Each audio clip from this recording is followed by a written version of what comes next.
Great.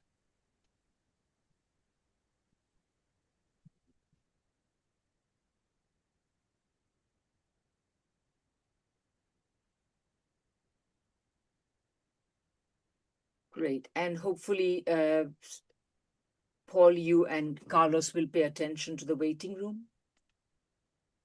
Great. Okay.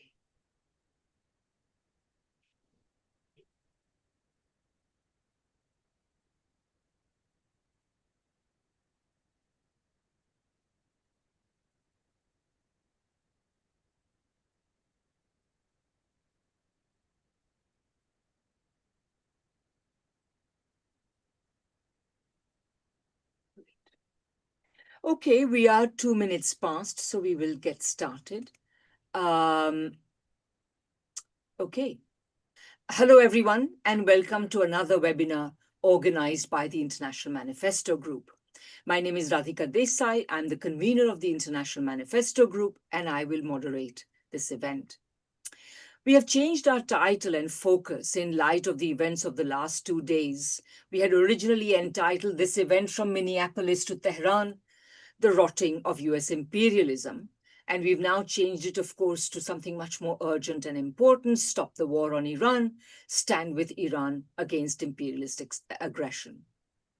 Important as it was to contrast the significance and coverage of the recent protests and riots in Iran with the protests against the notorious immigration and customs enforcement, which, as Trump's Praetorian Guard, has become the best funded arms force in the United States with the widest leeway to repress protesters with impunity. Today, we must focus on the current imperialist war, which has been launched in the last 2 days, its drivers, its progress, its consequences and dangers, and its significance for Iran, for the region and the world, but most importantly, its significance in the struggle against imperialism. Let me begin our webinar by framing our discussion around key questions arising from the US-Israeli attack on the Islamic Republic of Iran. And I have some 7 questions. The first one is, what is the US's rationale in it attacking Iran? Clearly, at one level, there is no clear rationale. I mean, at one point, the United States Trump was talking about supporting the protesters, or rather, we should say US-sponsored rioters. At another point, he was talking about Iran's nuclear program. Indeed, he referred to it extensively in the speech he gave just before launching the attacks. Or is it about regime change, which he also went on and on about in the same speech? While the first two, which are clearly illegal and criminal in the rules of the United Nations under international law, and even violate the basic notions of decency in international conduct, what about the nuclear weapons issue? It has had a very long innings in justifying the West's hybrid aggression on Iran and on Iranians, with its military activities, its sanctions, etc. And it deserves to be discussed, even if it was in the end pushed aside in favor of regime change just before these attacks. Is Iran, this is my second question, is it really violating the Nuclear Non-Proliferation Treaty, of which it is a signatory? There is no clear evidence that it is. Its nuclear operations have been under the supervision of the International Atomic Energy Agency, and it reported no violations on Iran's part, at least until the United States claimed to have destroyed all Iran's enrichment facilities last July. Indeed, Iran has always claimed not to have and not to want nuclear weapons. It has only insisted on its sovereign right to enrich uranium for its nuclear energy program, particularly in light of the West playing fast and loose over uranium supply. For decades, indeed, one could make the argument that Iran was forced into enriching uranium because the West was not willing to allow it a stable supply. The Islamic government even has a fatwa against nuclear weapons. Having said that, given that Israel has nuclear weapons, and given that Israel has long considered Iran its mortal enemy, because Iran is the most consistent supporter of the Palestinian cause, and yes, all of this is still about Palestine, one would not blame Iran for wanting nuclear weapons and developing them. Just consider the contrasting fates of Muammar Gaddafi and Saddam Hussein, who forsook nuclear weapons, and nuclear-armed North Korea, which remains militarily at least inviolate. If the West wants to rid the Middle East of nuclear weapons, it must stop tolerating Israel's nuclear weapons, and for that matter, India's. Above all, it should be noted that the Nuclear Non-Proliferation Treaty does not just say that all signatories other than the nuclear powers recognized by it must not develop nuclear weapons. It also enjoins the recognized nuclear powers to actively work to reduce and eventually eliminate nuclear weapons. It is the refusal, chiefly of the Western countries, as I argued in a long paper I wrote, which was subtitled Capitalism and Nuclear Weapons. It is the refusal of the Western countries to pursue this most urgent of goals enjoined on them by the Non-Proliferation Treaty that permits, indeed even requires proliferation to continue. Proliferation will only stop if Washington, London, and Paris take the lead in nuclear disarmament. However, they never have and cannot be expected to as long as they remain capitalist, which means that they require imperial power over the rest of the world. The history of nuclear weapons, therefore, cannot be separated from the history of capitalism and the imperialism that is necessary to it. The third question is, has the US been forced into this reckless action by Israel? Some of the most important and erudite international relations scholars have been arguing for at least a couple of decades now that the Israeli lobby tail has been wagging the US foreign policy dog. Undoubtedly, the American Israel Public Affairs Committee, or AIPAC for short, is rich, it is influential, it is very active, and probably very deeply implicated in the Epstein ring.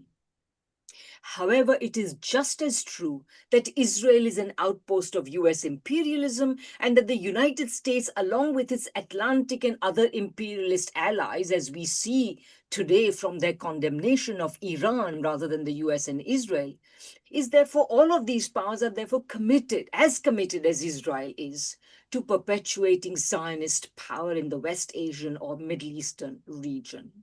Most fundamentally, Iran has always been in the crosshairs of this imperial alliance because Iran has been the most consistent supporter of the Palestinian resistance, the only thing that prevents Israel and US-led imperialism from crushing Palestine with impunity. That is to say, it's the only agency imposing a cost on this kind of imperialism. Question 4, is Trump deranged? Is he making a mistake? Ditto, is Netanyahu deranged or making a mistake? Now, there is no doubt in my mind that Donald Trump suffers from any number of psychological and social pathologies. Narcissism, sociopathy, racism, and misogyny are among the leading ones. At the same time, it is critical to remember that at its core, the pathology that is most manifest in his recklessness, that takes form in his recklessness, is structural. It derives from his situation of which he is not entirely in control. Essentially, on the one hand, the policies he needs to espouse in order to get elected, and in this year of midterm elections, to keep control of Congress, are progressive policies: more and better jobs, lower taxes on working people, low inflation, increasing standards of living, control over monopolies, greater equality, better education and healthcare, and the like, and of course, above all, no wars.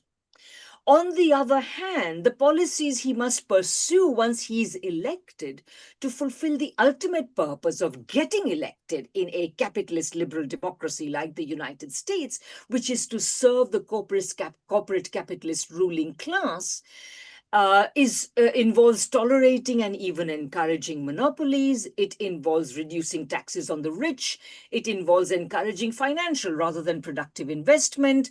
It involves permitting monopoly pricing to squeeze consumers, subsidies for big corporations, and of course, it requires wars to pursue their interests overseas and of course to benefit the military-industrial complex. While these two sets of policies have always, throughout the post-war history of liberal democracy, and we must remind ourselves that before the Second World War, none of these countries were particularly democratic, even in the limited sense of universal adult franchise. So these two sets of policies have always pointed in different directions, but now, with capitalism declining and becoming more and more senile, the divergence between them has become intolerable. That is why Trump is losing support and even his core MAGA base. The stunts in Venezuela and now in Iran and they are very dangerous stunts, but they are stunts and they are attempts to try to shore up this support. By the way, a similar story can be told about Netanyahu, and I'm not going to take up the time doing that, but we know that a large part of his external aggression comes from his extremely weak internal position. Question 5. Is the war on Iran a war of choice? In a sense, yes. If one thinks of Trump as the president of the ordinary people of the United States, they don't need this war. They oppose this war, and initiating it was a choice that he need not have made. However, if one realizes that Trump is really the president of US corporations, elected by their money, elected to serve their purposes, then this is not a war of choice. It is an imperative to shore up their power and that of the satellite states in the Middle Eastern region and the world. And of course, this always helps to profit the military-industrial complex. The military-industrial complex needs wars every so often in order to keep going.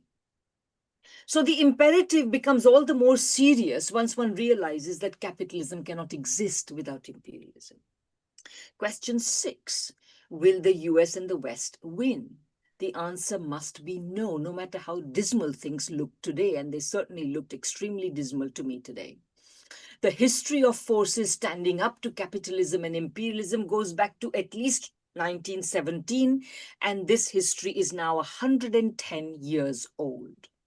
The West has been organizing counter-revolutions zealously and compulsively and continuously ever since then, but the number of countries opting out of the Western-dominated world has only grown. The West has not been able to entice or compel them into being its subordinate vassals. As capitalism enters its senile stage, the West's enticements as well as coercive capacities can only shrink further. Still, Western aggression continues. It has no choice. There is no plan B because its existence cannot be allowed by capitalism because it needs imperialism. So what we will now be witness to is the West engaging in reckless gambles that it cannot win. In which it will continue to diminish its aims, so it's not regime change, it's, to kill or kidnap leaders or what have you. But ultimately, they can only claim hollow victories which do not actually extend the depth and the breadth of their imperial power. Will Iran collapse? This is my final question. From everything we know about it, the answer must be no. Undoubtedly, the people have suffered under sanctions. However, most of the liberal elite has fled the country, and those who remain the majority of them seem to be committed to the Islamic Republic as their chief bulwark against imperialism. They have not forgotten Mossadegh. They have not forgotten the repeated bad faith dealings of the West with Iran since. And all this tells us that there is no way to rid the world of this violent and destructive madness spiral in which we are caught up, this ever fast spinning spiral of mad violence. We cannot escape from this unless we topple our ruling classes here in the West. We have a great and wonderful array of speakers who are going to delve more into this.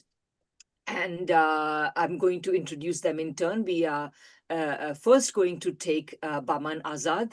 Bahman Azad is a Iranian-American peace activist who has been involved.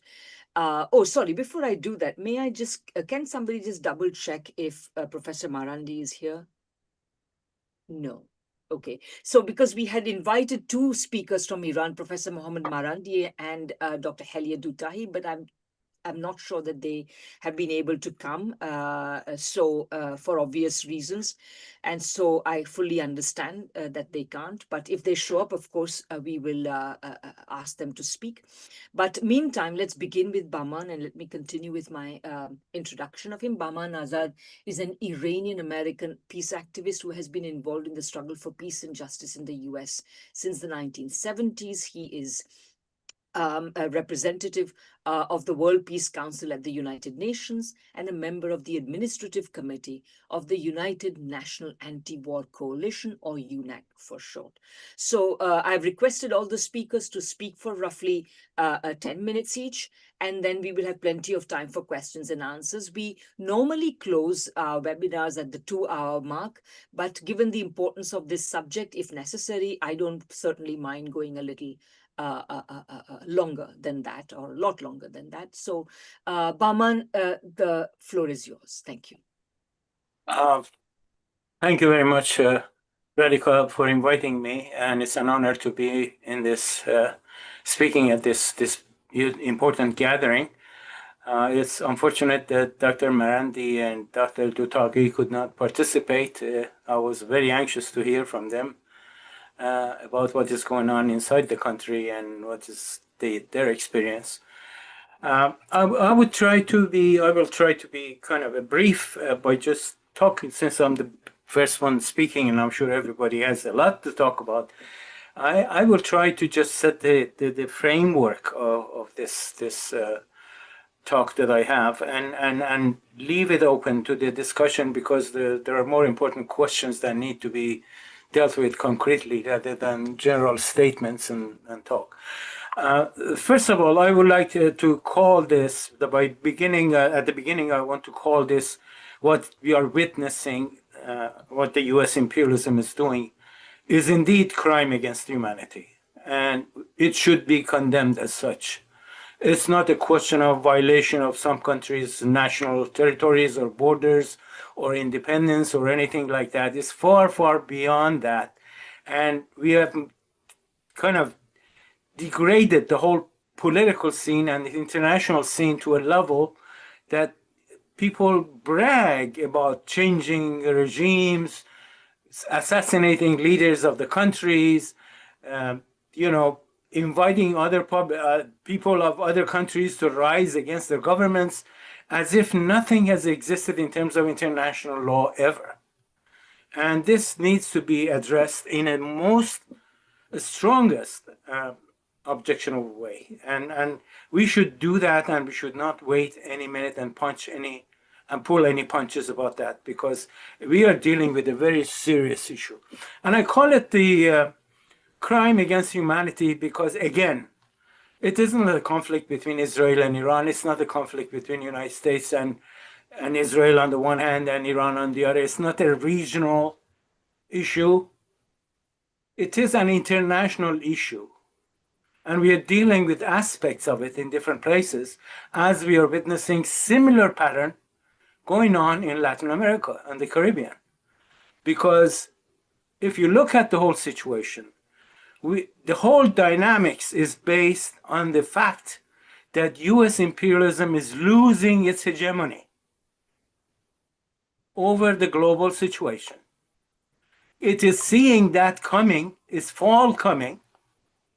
It is seeing that two major areas of the world, which is West Asia, Middle East, and Latin America, are two centers of resistance against US hegemony. They know that losing any of them, even one of them, would mean the total collapse of the imperialist system. And as a result, it seems from their class point of view, they have no choice but commit any crime they can if they want to maintain their hegemony. And what we are witnessing here in the Middle East and what is happening in Iran right now is a result of that. So it's not Israel moving United States in that direction based on its own interests, as Radhika mentioned correctly. Israel is an outpost of United States in the Middle East.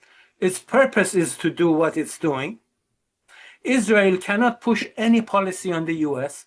Israeli lobby in the US is successful only if its policy is in line with the US policy. If it is in conflict with it, it's US policy that goes forward, not the Israeli policy. So we have to be careful about giving too much value to what Israel is doing and too little to what the US is doing. Secondly, as Radhika correctly mentioned, it's not a crazy leader or president or anything doing this. It's not even a single party doing this.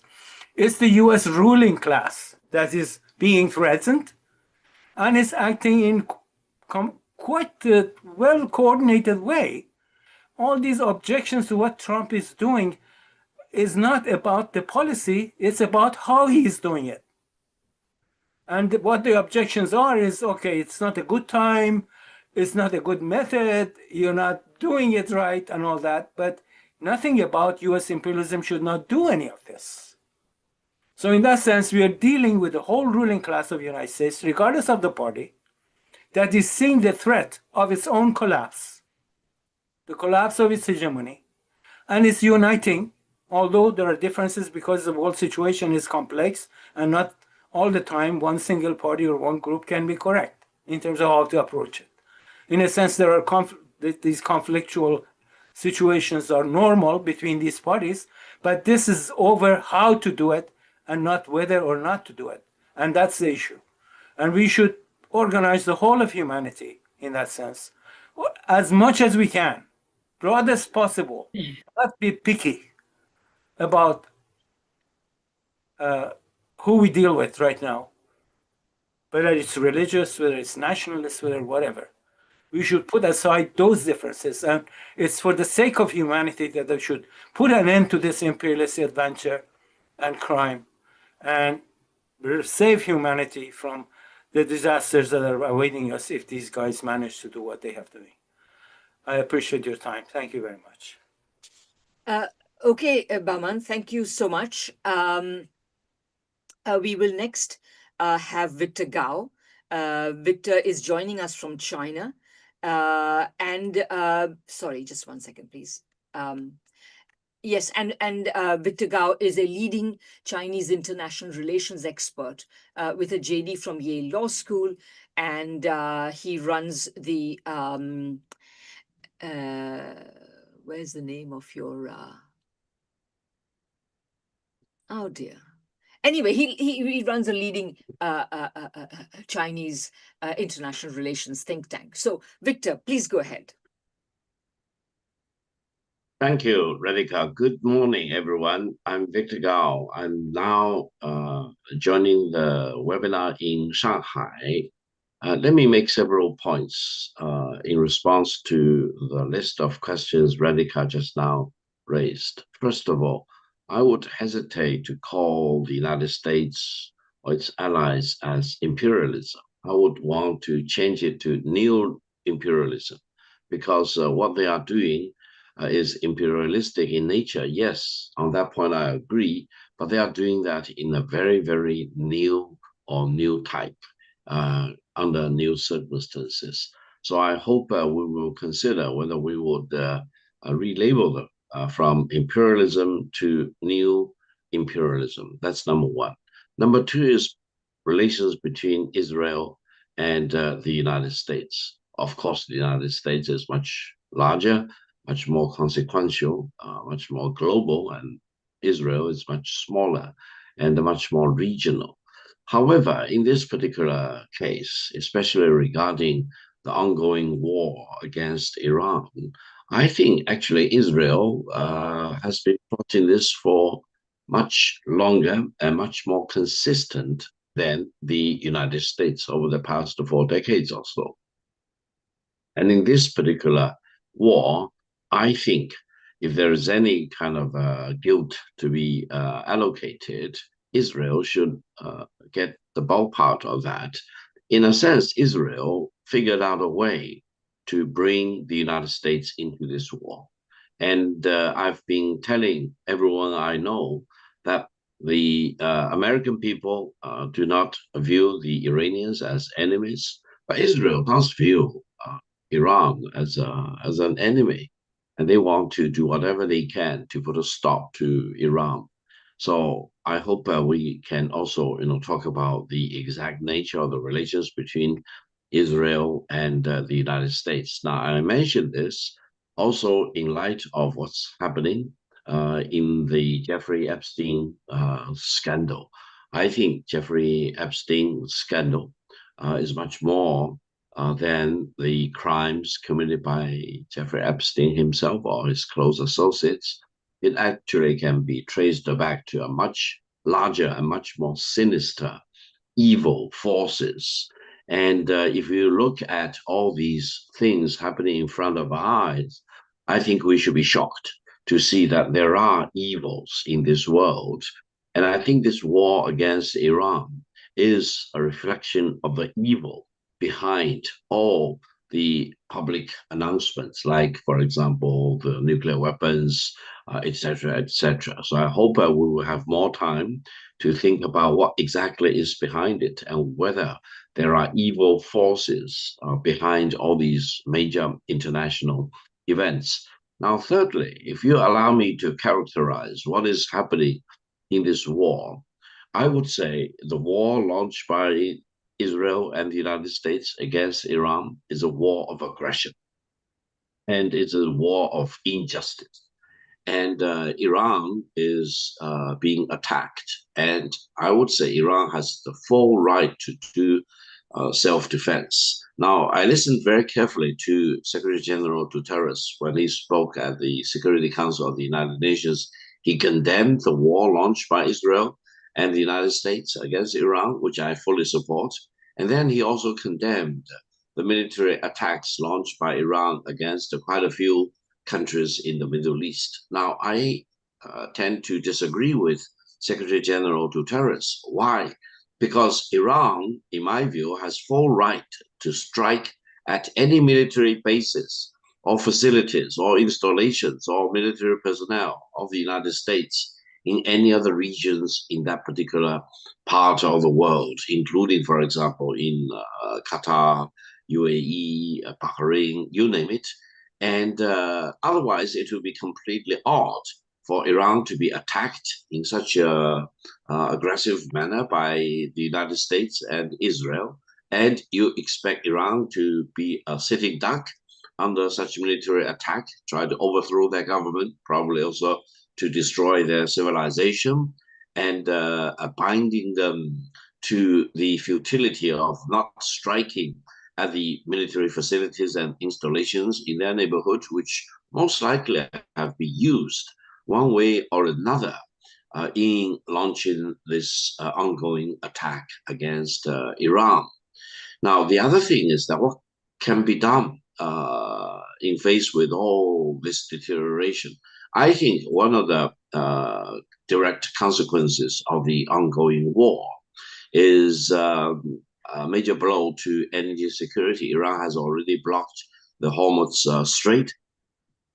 And I think before the dust settles, there will be a major impact on the oil prices, natural gas prices, or the availability in the supply of oil and gas to other parts of the world, including for China, because China import oil accounts for about 75% of the total oil we consume on an annual basis. Much of that comes from the Middle East, and much of that actually need to go through the Strait of Hormuz. So we have a vested interest in keeping peace for the Middle East rather than seeing the continuation of the war and the deterioration of the situation.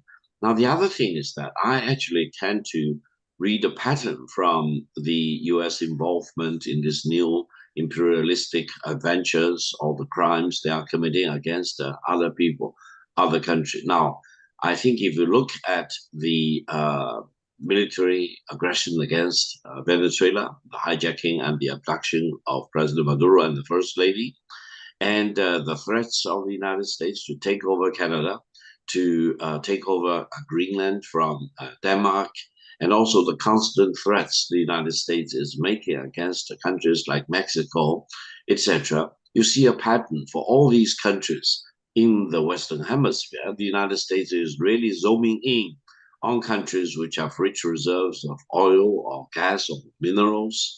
So while we still need to go through the exact motivations of the United States as to why they are doing this, we need to at least include this very clear focus on oil and natural gas and minerals as part of the driver for this neo-imperialistic instinct of the US government. Now, going back to the Middle East, of course, Iran has huge amount of oil and natural gas reserve.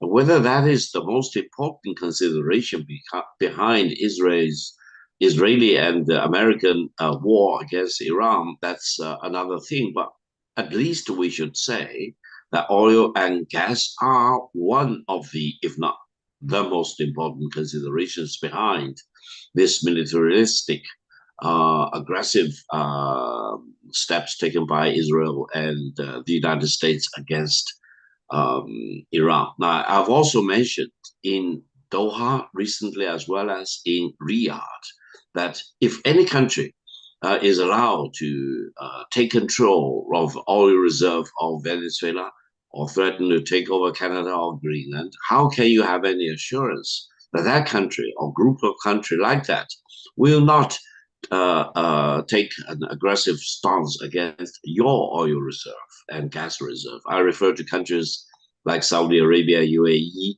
or Qatar, or Kuwait in the Middle East, as well as Iran. Now, Iran apparently is actually a victim of such expansionist and the neo-imperialistic schemes of countries like Israel and the United States. And the fact that the US Ambassador Huckabee to Israel openly kind of encouraged Israel to take over land between the Niles and the Euphrates is not only dangerous, but also reveals the neo-imperialistic impulses, because they want to expand, they want to take over land and oil and gas and other minerals from the legitimate possession of other countries. They want to violate the sovereignty and the territorial integrity. They want to impose war, and this will not be the last war. They want to impose war after war against other countries. So if we do not unite to put a stop to all this aggression and war, I think they will push the situation not only involving Iran or involving the Middle East or involving the whole world into an abyss of turmoil, chaos, and instability and destruction. And coupled with the very fast changes in the AI development, and if AI will be increasingly used in such wars of aggression and violating of justice, violating of decency and dignity against other countries, I'm afraid mankind will face more and more danger of looking into the abyss of grave concerns, including the possibility of Armageddon, because for anyone to believe that they can take military action against a country like Iran without suffering mortal consequences in return, I think will be indulging in fantasy. And I think in the coming weeks or even months, the situation involving Iran and involving the Middle East most likely will deteriorate. And I hope my concern will not become a reality. That is, this whole mess involving the Middle East started by the United States and Israel against Iran may even evolve into a more global scenario. involving, a major blow to energy security for many countries in the world, and eventually trigger a major financial crisis. And if the next financial crisis really happens, and knock on wood, I hope it will not, but if it does happen, it probably will be the most serious and the largest proportion financial crisis ever in human history. And coupled with the war and the continued war of Ukraine and many other ongoing crises, I think we already face a situation of greater concern now compared with the situation which predated to the outbreak of the First World War in 1914. So we may or may not be on the verge of a much bigger global disaster, and we all need to be prepared. Thank you so much, Victor. That was really great. I will take your suggestion about neo-imperialism as a friendly amendment. I think it doesn't matter what we call it, because we, in fact, are referring to the same thing. So I think that's the critically important thing. And I think you also give a very good reminder that, lots of people have compared our current situation with the situation at the eve of the First World War. And what followed then was not just one world war, but an entire 30 years crisis, which also contained the Second World War. And the big difference, of course, is that we now have nuclear weapons. And so your warning about Armageddon is also so important. Thank you very much. We will now go to our third speaker, Professor Bikrum Gill. Bikrum Gill is a founding member of the Anti-Imperialist Network and is a leading young anti-imperialist scholar. So Bikrum, please go ahead. The floor is yours. Thank you, Radhika. Thanks for inviting me to speak today to the entire International Manifesto Group collective. So I'm going to start with this question of imperialism that I think Radhika, you brought up, and Victor. Just very briefly, I just wanted to give my understanding of the relationship between capitalism, colonialism, and imperialism, and why it matters for understanding the war on Iran and the significance of the defense of the sovereignty of the Islamic Republic today. I would want, and I've done this before when I've spoken at the Manifesto Group, but I think due to the contradictions of the capitalist law of value, it requires, as Radhika says, imperialism, but I would distinguish imperialism from colonialism. So for both, I would say both are premised upon a denial of sovereignty. If you want to think about what is colonialism, what is imperialism, it is the use of force, military and economic force, to constrain the sovereignty of states and peoples that are put on the periphery of the system in order to be able to draw surplus value, to be able to draw resources without having to account for the reproduction of those peoples and resources. So you can apply absolute power and violence to those regions. Now, colonialism, I would understand as more of a one-to-one relationship. And this is going to matter because this is how I want us to understand Israel or Zionism. It's the colonial power in this relationship. It's a settler colonial power. And in the history of the 20th century, we've seen anti-colonial resistance, but we have yet to still see anti-imperialism have its day. It is rising, and we're seeing us come to it. But colonialism, I would like people to think about more as this one-to-one relationship of a colonized fighting against a colonizer on a territorial basis to expel that. Imperialism is the systemic character of this denial of sovereignty on a global or planetary scale or a regional scale. Okay, so imperialism is the denial of sovereignty through military economic force, but it can happen through indirect means, and it is not about territorial power necessarily, but the control over the flow of capital and resources across territories. This is imperialist power. Now, both, as I was mentioning, have proceeded through the application of violence. Now, this is important because I think, Radhika, you started with this question of rationality and irrationality. So, there's an author, Enrique Desai. He wrote this book, The Invention of the Americas. And in this book, he has this very provocative point that Western imperialism is founded actually on irrationality, because he's saying it is not built on a rational coexistence, where negotiated agreements and treaties between the West and non-West can be arrived at. There's always this absolute violence that underpins all treaties and deals. from the 16th century in the Americas to what happens with China and the Opium War treaties until today. So I mentioned this because we can see this at play with Iran today.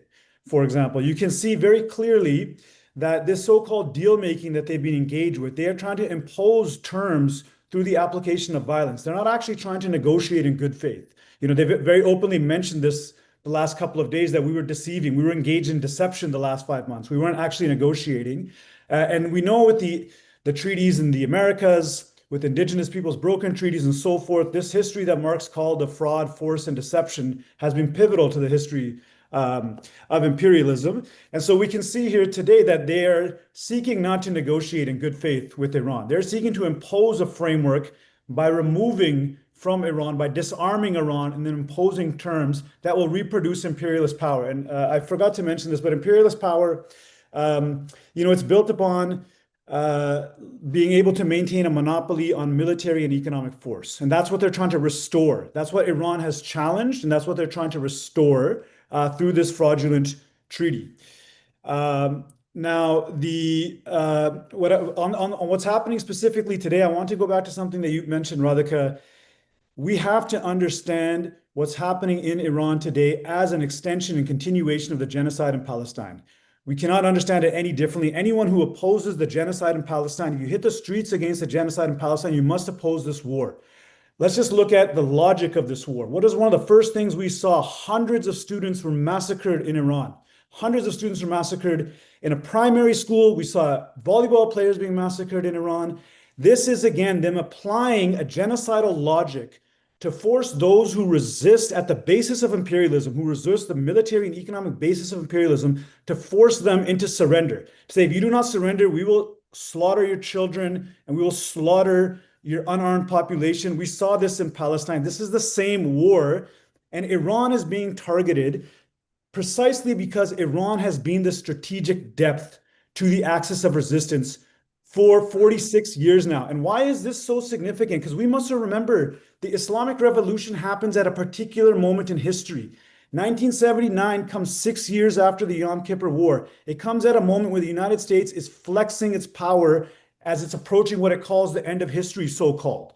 Okay, so in 1973, when the Yom Kippur War ends, the United States enforces an arrangement in the region which ties the oil to the US dollar, and Israel is a fundamental force projection state that is necessary to maintain the US relationship between the US dollar and oil flows. This is necessary to stave off the crisis of US capitalism that emerges in the 1970s for the first time.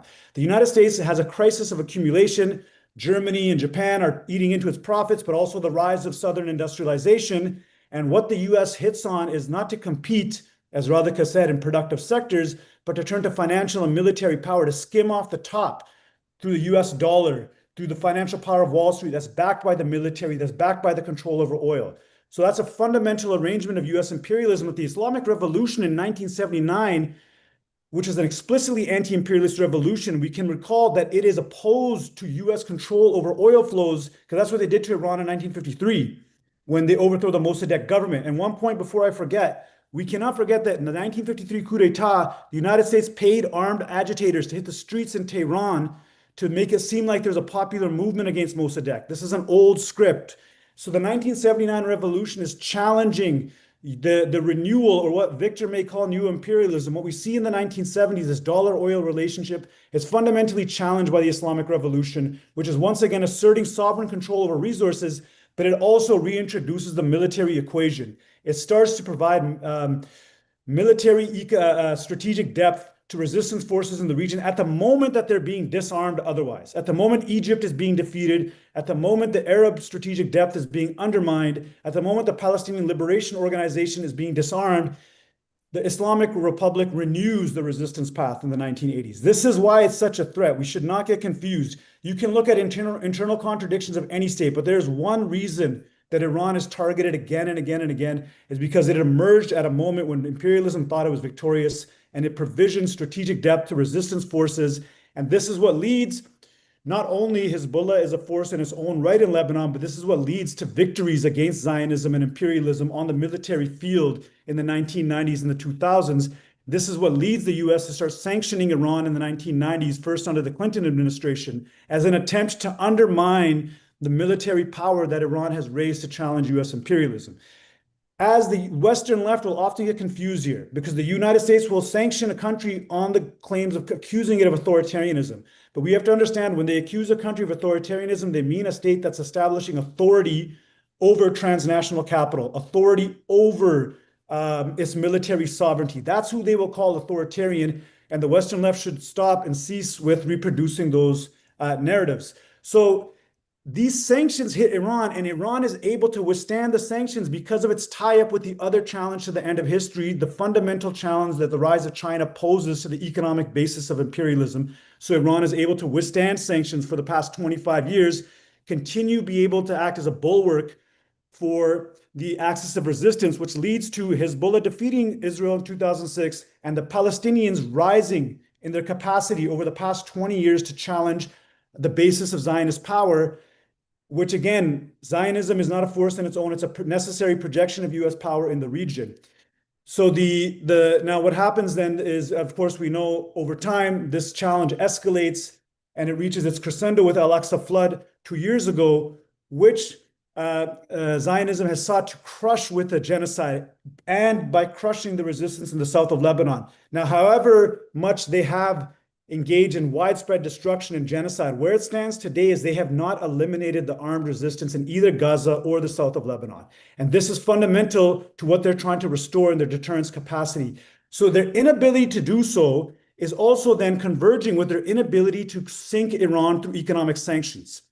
And the same with Venezuela. Sanctions did not work, so they returned to an explicit military strategy to try to undermine this strategic depth. And this is why we must understand what's happening today. But they have been unable to do so. They launched the June war in the last summer, and they were unable to diminish the foundation of Iran's military production capabilities. In fact, what we've seen in the past 6 months is a remarkable replenishment of Iran's arsenal with support from China and Russia. We've seen a very rapid, and we've seen, on the other hand, imperialism's internal contradictions, Zionism's internal contradictions. They have not been able to replenish their interceptor missiles from that war. They have not been able to replenish the missiles they use targeting Ansar Allah, which is another branch of the axis that we could talk about. This is the reason they're targeting Iran today. They're trying to target Iran, to target Hezbollah, to target the Palestinians, to target Ansar Allah, because they cannot defeat the armed resistance. We have to have clarity on this. Now, I'm going to conclude my remarks with 2 points. We have seen something absolutely despicable from Western leaders this week. In response to 150 children being killed in a primary school, Mark Carney, Keir Starmer, the Australian leadership all condemn Iran and support these strikes. They have nothing to say about the slaughter of children because they have lined up in support of US-led Western imperialism. And we must remember, in the history of Western imperialism, the West always reunifies when it comes to imperialism. We can go to the 19th century, the Napoleonic Wars, they reunify through the Opium Wars. They reunify after Alsace and Lorraine through the scramble for Africa. Western unity is bound through imperialism, but that's not the end of the story today, because there is an internal fracturing. The people of America, the people of Canada and of the West are increasingly rejecting Zionism, which is a rejection of imperialism, which is a rejection of endless war. This is what we confront today. This is why they're in such a rush. This is why Trump and Netanyahu know they have a narrow window today. They have a narrow window because internally they know Zionism's time is almost up internally. Its foundations are cracking. And externally, they know that Iran is replenishing its arsenal in its relations with China and Russia, and even on its own. It is a world historic feat what Iran is accomplishing. And what I will say is the significance of the title of the operation that Iran has given its response, Khatam al-Tufan. The end of, I wrote about this on Twitter, and then a lot of really people who are obsessed with kind of translation said I was wrong. I said it's the end of the flood. They said it translates to the end of the storm. In any case, Al-Aqsa flood was spoken about as Tufan al-Aqsa, right? So now what they're signaling is this is a completion of Al-Aqsa flood. What they're saying is this is now existential for us as an axis. So this is very significant. Iran is explicitly linking this now to the broader regional struggle against genocide and the reassertion of sovereignty. And what we have seen in these first 2 days is remarkable. We've seen them in a total violation of any ethical or moral conduct, not only strike those students, but strike Khamenei and take out Khamenei, which is, beyond the pale. Can you imagine a Western leader being struck in that way, and the sort of gloating we've seen in the Western media? Now, they have done this, but at the same time, Iran has systematically taken out US radar systems over the past 2 days when it's hitting the Gulf countries, utilizing Chinese navigation systems that it has transitioned to. So we can see the long-run trajectory that imperialism is up against. So it is now, what I think Radhika is right, what is necessary then is to hasten that internal limit that it's trying to race against. So I know I'm well past time, I think, but I'll stop there and thank you for your patience, and I can address whatever else in the comments.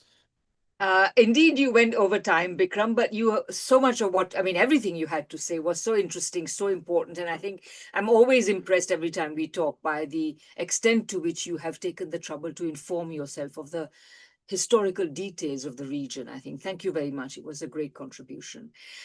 Next, we have a recorded contribution from Matteo Capasso. Matteo is... Sorry, once again, let me just get there. Matteo Capasso is a professor of Middle East studies at Northwest University in China, in Xi'an. And because it's very late there, he has sent a recorded contribution which Carlos Martinez is going to play for us.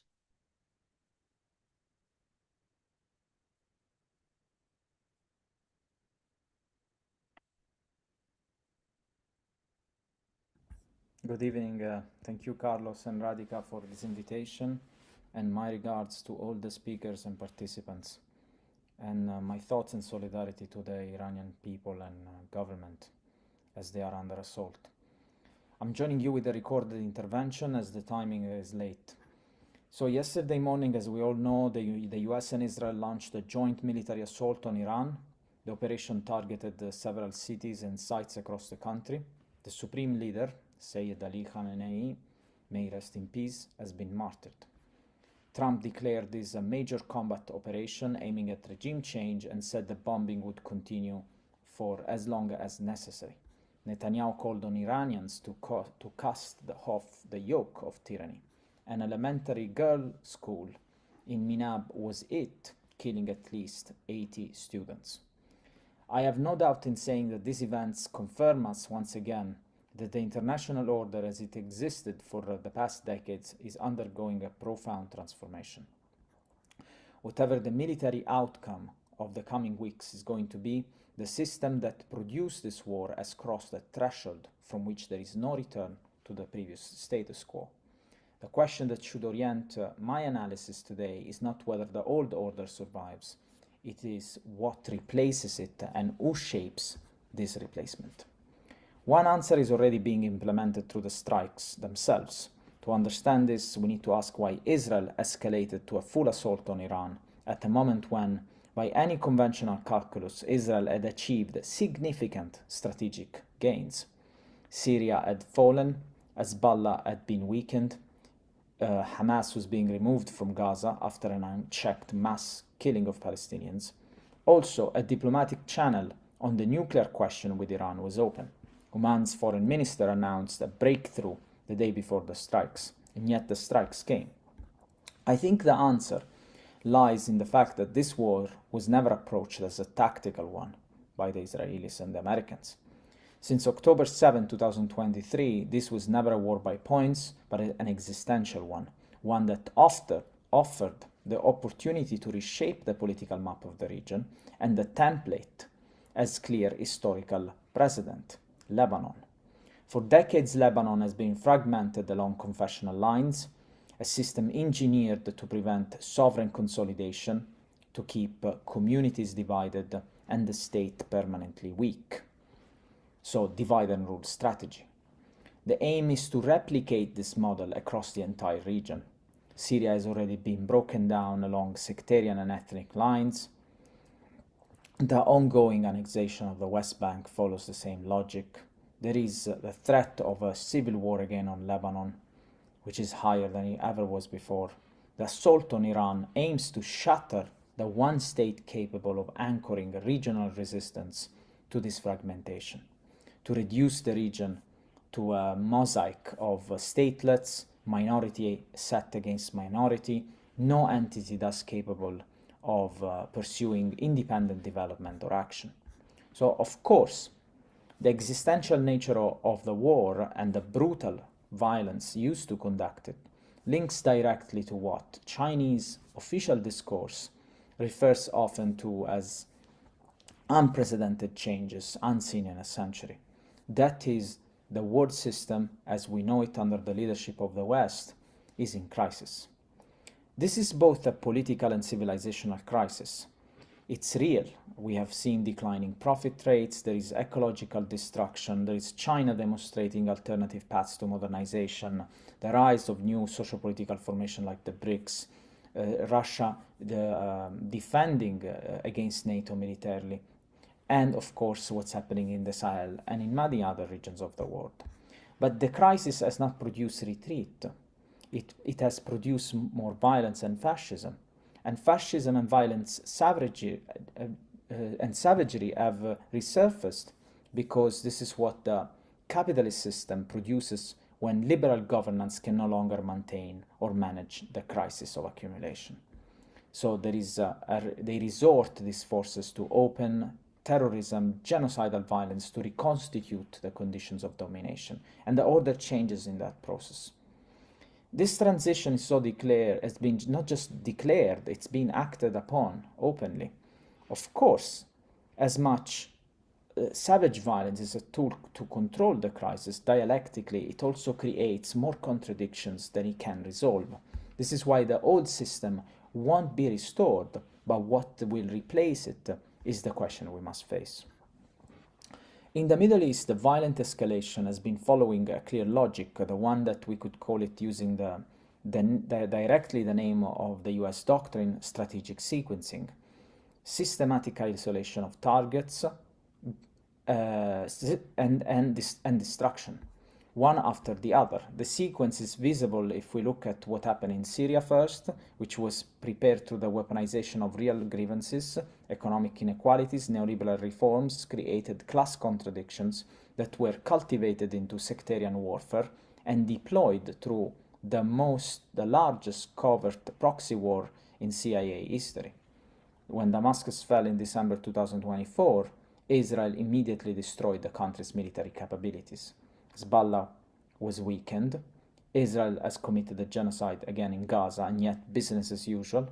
And yesterday, Iran, whose internal contradictions had been sharpening by decades of economic sanctions, producing protests in recent months, came under direct assault. So the pattern is consistent in the sense that there is an identification of grievances, cultivation, and then strike when the contradictions are most acute. And it's an extended process, as we've seen with the regime change war in Syria, it took 15 years.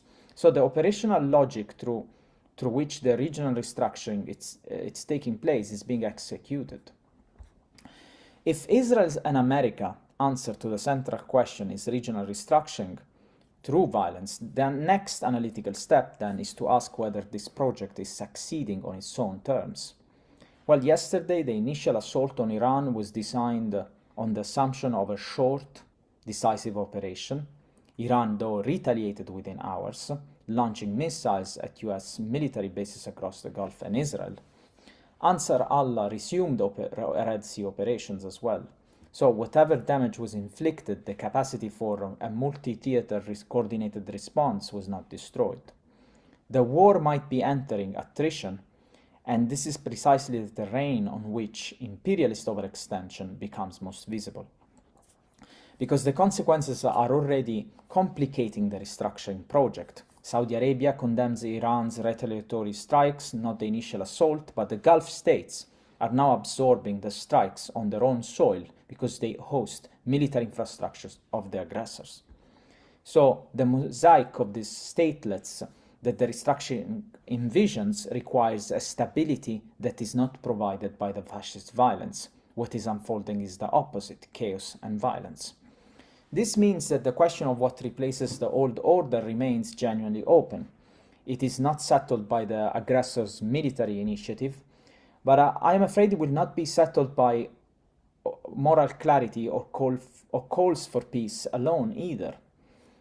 Take the case of South Africa taking Israel to the International Court, Brazil recalling the Israeli ambassador, China condemning these attacks.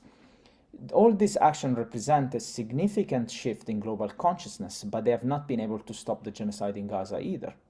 So what I mean is that principled position and moral clarity may not be enough to alter decisively the material balance of forces required to stop this fascist violence, whether being unleashed by the Israelis or the Americans or together. And the same goes for Europe. Rubio stood in Munich 2 weeks ago and told European leaders that the rules-based order was finished and their role was to align with Washington. They gave him a standing ovation. European states, we know very well, possess the economic weight and diplomatic capacity to impose real cost on Israel, for example, or the US project, and they have chosen not to. Europe continues to provide diplomatic cover, financial channels, arms supply lines, and so the cost of imperial violence remain artificially low. European publics should understand that their government subordination is a material contribution to what is unfolding today in Iran.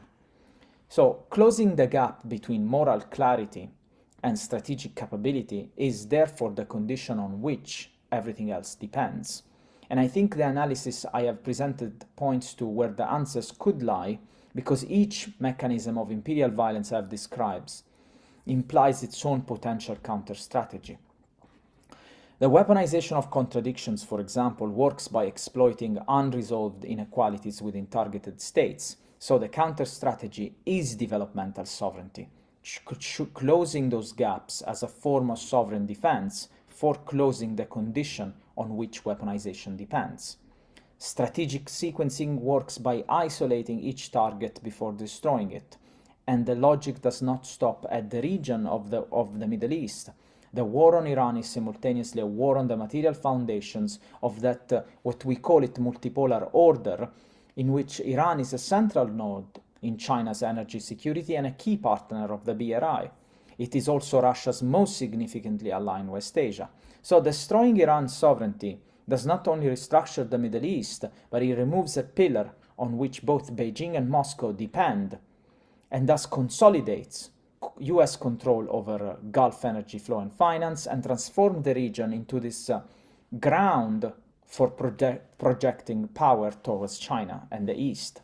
This is why treating the war as a regional affair, I believe, is an analytical error with strategic consequences. The counter-strategy is to end strategic distance. Coordination, we need coordination that traces the cost of the sequential targeting.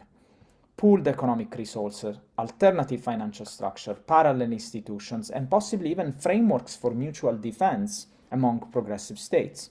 The absence of these frameworks is what has allowed each node of resistance to be destroyed in turn. And finally, the third element is the structural complicity of the ruling classes, which means that neither of the first two strategies will be pursued voluntarily from above. Think about Saudi Arabia, Europe. The counter-strategy is also mass mobilization, sustained popular pressure that compels states to act rather than accommodate. And so to conclude, the old order will not return. The US-Israeli project to replace it through regional fragmentation is underway, but is already encountering contradictions of its own making. Whether an alternative can take shape depends on the choices that have not yet been made, or possibly that are being made right now under conditions of extreme pressures and diminishing time. I believe that those choices are possible, that there is no structural inevitability to the imperial project's success and continuity under its fascist turn, but neither to its decline. Possibility alone is not sufficient. It has to be organized. Thank you. Thanks. That was really, obviously Matteo is not here, but I really appreciate Matteo's contribution, because I often find myself alone and having to cry myself hoarse about how anti-imperialism is fundamentally about economic sovereignty and utilizing the economic sovereignty to develop the productive capacities of your own country. This lies at the core, and that's why anti-imperialism, that's why it's so important to support that. Our next speaker is Sydney Loving. And Sydney is an organizer with the Freedom Road Socialist organization. And we were chatting earlier, and she was telling me that she was just now, in the last day or two, of course, taking the lead in organizing really big demonstrations against the war in the United States. So, Sydney, please go ahead. Yes, thank you. You can hear me okay? Yes. All right, great. I'll try not to repeat too many things, but there are some things that bear repeating in orienting ourselves and orienting the mass movements in this new reality. So we know the United States and Israel are waging a war that's unprovoked, it's unjust, targeting school children, and there's aggression that's just outrageous. And this is a war that, in some ways Trump chose. Yes, he's deranged, but he's acting in and of monopoly capitalism, which is imperialism. Walked away from negotiations and then enlisted apartheid Israel to rain bombs and missiles on schools, TV stations, and that. So Iran 100% is fully justified and has every right to respond. It was mentioned, this is a continuation of last year in June, the US and Israel waged the 12-day war, which failed, right? Iran rightfully defended itself as any sovereign nation would and struck back, with precision. That was a turning point because of the missiles that went through the iron colander, as we called it. And people all around the world saw that, our enemies are not gods. They can be hit. They can take losses. And the US and Israel are learning that again, and will keep learning it. And yes, there is a context to all of this, which is the decline of US imperialism that's not chugging along at the same rate. The decline is accelerating. And Trump is trying, ultimately in vain, to preserve a dying US empire, and control and domination in the Middle East is a key part of that project. He's the oil and gas president. So this is about oil, as well as regime change as a stated goal. Though it's not going to be easy, and in my opinion, Trump wants regime change at a low cost. Venezuela demonstrated that. And in terms of the accelerating decline, all around us, the ruling class is writing checks that ultimately it can't cash, and all the contradictions are being sharpened. So, like I said, it's a continuation of the 12-day war, and now they're back again for another try. And Trump with his partner in crime, Netanyahu, are going to face more defeat and more failure. The question is whether sooner or later, but either way, they will meet the fate of all the paper tigers that came before them. Iran is charting an independent course, and I'll just, really hone on this. It's so important because it stands at the center of the axis of resistance that includes the progressive and patriotic forces of Palestine, Yemen, Lebanon, and Iraq. The free people of the Middle East are not going to live under US domination and are determined to end the genocidal occupation of the Zionists. So the imperialists are definitely going to have their hands full. In terms of escalation, the US has never attempted to de-escalate things. They've done the opposite. And this turning point and this aggression is part of a decades-long campaign of assassinations, sanctions, military provocations, all aimed at weakening Iran and the arc of resistance. So that's why the US and Israel want Iran destroyed, because Iran refuses to kneel to imperialism in the region and because of its role in the axis of resistance. Now Trump is talking about regime change as a goal. I'm glad he brought that up because we do need a regime change actually in Washington, D.C. And what we're committed to doing is building the broad front against this war in Iran, all towards making the United States ungovernable. So it's absolutely time for all revolutionaries, progressives to go all out. The demonstrations that took place across the country yesterday and will go on today are important because they're crystallizing a strong pole of opposition to this war. And the foundations of that are the Palestine Solidarity Movement, which radically changed views and understanding of the situation in the Middle East. There was a time when demonstrations against sanctions and attacks on Iran, we'd be alone. Now there's thousands and thousands, and they're all wearing keffiyehs. So this is absolutely a part of the struggle against the genocide in Palestine. Correct thinking, it comes from participation in struggle. So people have to learn how to fight, what the nature of the enemy really is, what the nature of imperialism really is. And in the Middle East and around the world, this war is creating more resolved fighters against US imperialism. And in terms of the anti-war movement, it has to be able to not be fixed, but respond to events as they unfold and develop. Iran has a lot of capacity to fight, and those that resist, they invite solidarity.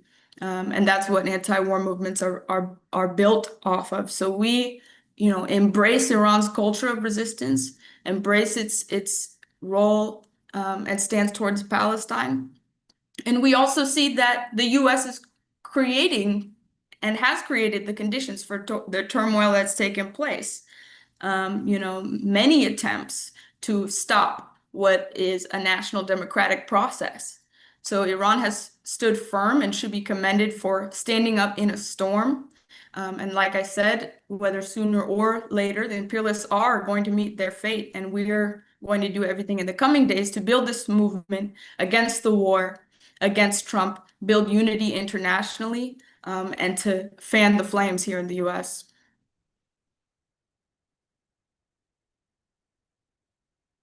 Sorry, I had to unmute my audio. Thank you so much, Sydney. That was really great. I think that it is movements like the ones you are organizing that are going to be absolutely critical to ridding the world from this madness that you rightly pointed out that we are involved in. So really great. Thank you very much. Our next speaker is Alan Freeman. Alan Freeman is a co-director of the Geopolitical Economy Research Group and also part of the International Manifesto Group. So, Alan, please go ahead. Okay, can you hear me okay? Yep. So I'm going to pick up from where Sydney raised this question. What would regime change in the USA look like? And to do that, I'm going to go back in history. And I think the history is a very important thing. As the philosopher Santayana once said, those who do not learn from history, or those who do not remember the past, are doomed to repeat it. And I think one of the things I want to pick up on is it's happened before. That speakers have said this is a new phase, this is a new initiative. It's only new in relation to the world that came out of the victory of the anti-fascist forces in 1945, above all, and Chinese Revolution and the victory of the Soviet Union. That forced imperialism to step back from what it had previously been doing. If we go back and look at what it has previously been doing, we get some insights into what's happening now. So I want to emphasize. Sorry, Alan, may I just interrupt you for a minute? Could you just increase your microphone volume? Somebody was complaining, and so. Yeah, okay. I'll do my best. Microphone, audio settings. It's on. This is the max it will allow me. Can you hear me now? Sure. Okay. That's perfect. That's wonderful. Thank you. Yeah. So that was a preamble anyway. Here's the text. So I want to emphasize something that other speakers have said, that the war against the Iranian people and the thuggery of the US state on the streets that we've seen in Minneapolis and the work of the ICE brown sheets are not the work of Trump alone. We should not forget the template for Trump's war was the ruination of Libya by Barack Obama and Hillary Clinton. We should not forget that Joe Biden was Capitol Hill's self-proclaimed most ardent neocon. He cheerled the destruction of Yugoslavia and he started the war in Ukraine. So the problem, in short, is not a Trump problem, it's an American problem. And I must make an excuse to all my South American friends for using the word American to describe what's happening in the USA, but it's shorter and more graphic, and it's the word that Trump uses, but apologies in advance. Now, this problem has now become acute because America is losing the war that really does end all others, and that's the economic war. And this is a war that has been waged by its own business class against its own economy. Just one little fact, I've published lots of stuff you can read where this is backed up. If the USA had kept up the growth rate it enjoyed until the early 1970s, it would equal China's today. The decline that has happened is entirely homegrown. It's entirely the product of the way the US economy has grown. But the classes that rule it cannot accept that. They're blinded by an Epsteinian superiority complex. They blame everybody themselves for their own failure. And US history says they only have one response: war abroad and repression at home. And I call that one response because they go together. In short, the USA is a failed state which has gone rogue. There are three causes. First of all, the USA is not a democracy. This is extremely important to understand. It is a two-party dictatorship. Its electoral system is not even democratic in the so-called normal sense of a representative legislature controlling an appointed executive. It does not represent the people of America, it rules them. A few facts. Since 1912, no third party in the USA has won a single vote in the Electoral College. What does that tell you? It actually violates all the norms of the standard descriptions of what a democracy consists of, which is access to the electoral system. Since 1915, with the exception of two small single state parties, no third party candidate has become a lawmaker. Just let that sink in. America's routine and massive voter suppression, another feature of the US system, originated in the Jim Crow practices of the Southern slaveocracy. From 1901, no Black person was elected to Congress from any Confederate state for 70 years. In 1965, the Southern Democrats were still running for election under the slogan, "Defend White Supremacy." So neither repression nor suppression are anything new in US politics. In 1916, the racist Southern Democrat Woodrow Wilson was elected with an all-time low vote share of 41.8%. He created the Alien Enemy Act, whose practice of arresting and jailing disloyal foreigners without trial was institutionalized by the 1917 Espionage Act. This was the ideological glue for surveillance and victimization, and it was the potent idea that the USA faces foreign threats so perilous it must protect itself by arbitrary means up to and including torture, extralegal abduction, look at Maduro, indefinite imprisonment without trial, think about Assange, and murder. It bore fruit with the Federal Bureau of Investigation in 1935, with J. Edgar Hoover at its head. Hoover's national blacklist grew to over 100,000 people. The climate of fear he created still rules, subjecting citizens designed as enemies to persecution well beyond due process. subjecting designated citizens as enemies to persecution well beyond due process. The word McCarthyism became a worldwide synonym for this phenomenon. This climate gave us Guantanamo, special rendition, Julian Assange, and now the mass expulsion from institutions of learning of thousands of courageous young people who dare only speak out against the worst crime against humanity possible, genocide. Police killings should come as no surprise in a country where assassination has become a routine method of resolving difficult political disputes. The second point is this, is the state, not the deep state, the state itself. The House does not control the state controls the House. And it does this through the institution of the presidency. The presidency is controlled by the people that Mohammad Marandi rightly calls the Epstein classes. This began with an unholy compromise between Republicans and Democrats after the Reconstruction after the Civil War, which overturned all the gains of the Civil War except the formal abolition of slavery. The Miller Institute explains this. It says, from the Civil War to the turn of the century, the seat of power in the national government resided in the US Congress. Beginning in the 1880s, the executive branch gradually increased its power. Theodore Roosevelt, he was the president from 1902 to 1912, seized on this trend, believing the president had the right to use all powers except those specifically denied him. The president, rather than Congress or the parties, became the center of the American political arena. Roosevelt used executive orders to accomplish his goals and waged an aggressive foreign policy. He was also an extremely popular president and the first to use the media to appeal directly to the people, bypassing the political parties and politicians. Any of that sound familiar? Under Wilson, executive power passed directly to the business class. He suffered a severe ischemic stroke on October 2nd, 1919. Its severity was concealed from the public until his term ended in March 21, and an informal cabinet took decisions in his name, with his wife, the First Lady, shuttling between the financiers and the sick president. Roosevelt having created an executive so he could stand over Congress, Wilson's advisors now stood over the president. All that remained was to unite these instruments against the people.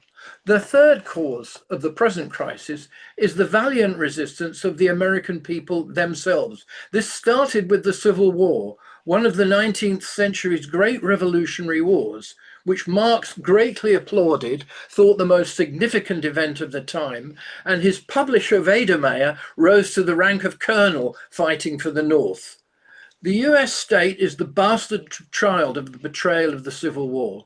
It's because the American people have no stake in this state that American history is punctuated by acts of popular resistance. These recreate the alliance which defeated the slavocracy in 1871, in which white workers were drawn by the courage of America's oppressed African Americans, women and immigrants to stand by their side against the common threat from their own state. And when people talk about wokeism, don't think about what abuse is made of that by liberal Democrats and holier than they are signifying. Think about what that alliance is founded on, because the word woke was coined to mean awareness of where that alliance came from. And these uprisings repeat regularly. The general strikes of 1936, the civil rights movement, the anti-Vietnam War movement, the countrywide mobilizations after George Floyd's murder. So the Epstein classes have only two responses for this: bribery and repression. And the third problem is they can no longer afford the bribes. So all that's left is repression. And the reason is the source of those bribes, which is armed robbery. Roosevelt converted the technology of mass destruction into America's export staple. By 1918, the USA was already the world's chief war supplier. By 1945, the War Production Board had in 3 years overseen the output of 40% of world output of munitions. 1/4 of US output of everything was warplanes. another fourth with warships. In other words, half the US economy was producing armaments. But war was not just an export business. It was a mechanism for the USA's failed attempt at world domination. Roosevelt invented neocolonialism. Under him, he built up the U.S. Marine Corps. It's where the so-called Manual of Small Wars was written. They had interventions into Cuba, Panama, Honduras, Nicaragua, Mexico, Haiti, and the Dominican Republic. He acted in single-minded support of US growers and importers, like the United Fruit Company, to convert these fertile lands into plantation economies. Next time you hear somebody dissing a banana republic, remember who grows the bananas. The excuse, and this is the fascinating thing, but very important, was what's called the Roosevelt corollary to the Monroe Doctrine. This gave the United States the right, or gave it the excuse, let's say, to intervene in what it termed unstable Caribbean and Central American countries to forestall European intervention. So it converted the Monroe Doctrine from an opposition to imperial European meddling into a model for US domination. US rulers had already learned the hard way the costs of actually colonizing the countries they ruled. That's why they needed to pioneer a neo-colonial model from a distance. Instead, they created and upheld corrupt and dictatorial, but above all, loyal governments. And when this failed, they terrorized the resistance into passivity. When you think of what used to happen to Guatemala or Honduras under Theodore Roosevelt or in the 50s, that was just a dress rehearsal for what the US is doing now. So it has happened before. Now I'm going to close with the following point. It's a cultural point, but a very important one. The wealth of the Epstein classes derives from their robbery of the world, which they mistake for an enormous productive capacity on the basis of which they claim to be superior. And that will be their downfall. In the Greek tragic sense, they have a mythical vision of racial superiority, which I call the Columbian worldview. This is the idea that the colonial conquest founded a superior civilization. It entitled the peoples of that civilization to seize the territories of North America, genocidally exterminate the people living there, populate it with slaves, and convert South America and the Pacific Rim into colonial hunting grounds, from which to create a new world order. By the way, you can read the words New World Order in Latin on any dollar bill next to the Masonic symbols of the pyramid and the Illuminati eye. Novum Ordinum Secularum means New World Order, in which the Europeans would bow to the will of an enlightened America. The Soviet and Chinese revolutions put paid to this madness, whereupon the Epstein classes appointed themselves leaders of the free world. America's manifest destiny was to roll back the victories of the Soviet and Chinese people and to ruthlessly extirpate the threat to civilization from the hordes of inferior peoples that populate the east of the Eurasian continent. And for that matter, America, Asia, and the rest of the world. This is a thinly disguised Nazi doctrine. If you read Mein Kampf and you read Hitler's justification for why Germany should lead the world against communism and against the Slavic peoples, it's the same, except written in English instead of in German. It rolled up colonialism, racism, and anti-communism into a seamless warmongering whole. The problem, therefore, is very straightforward. If you are a robber state and you don't produce, you can only destroy. The ultimate victim of America's gangster past, and above all its gangster present, is its economic future. Trump is not the problem. He's the voice of this doomsday project, the true face of the failed rogue state the American dream has become. The solution was spelt out long ago, not so long ago, by Malcolm X. It is an alliance between this state's victims, from Iran to Minneapolis, to rid the world of its domination so the American people can create a new America, America they've dreamed of and fought for, that many have died for, but was never yet existed, in which they can be safe, prosperous, and at last become a free people in a truly free world. Thank you. Thank you, Alan. That was really great, as you can see from all the appreciation you were getting. And I just wanted to make a very quick connection between what you were saying and what Bikram was saying earlier, which is that, Bikram was talking about the difference between imperialism and colonialism. You were, of course, underlining the authoritarian nature of capitalism. And basically, the first option, the preferred option of capitalism and imperialism are, of course, colonialism and no democracy.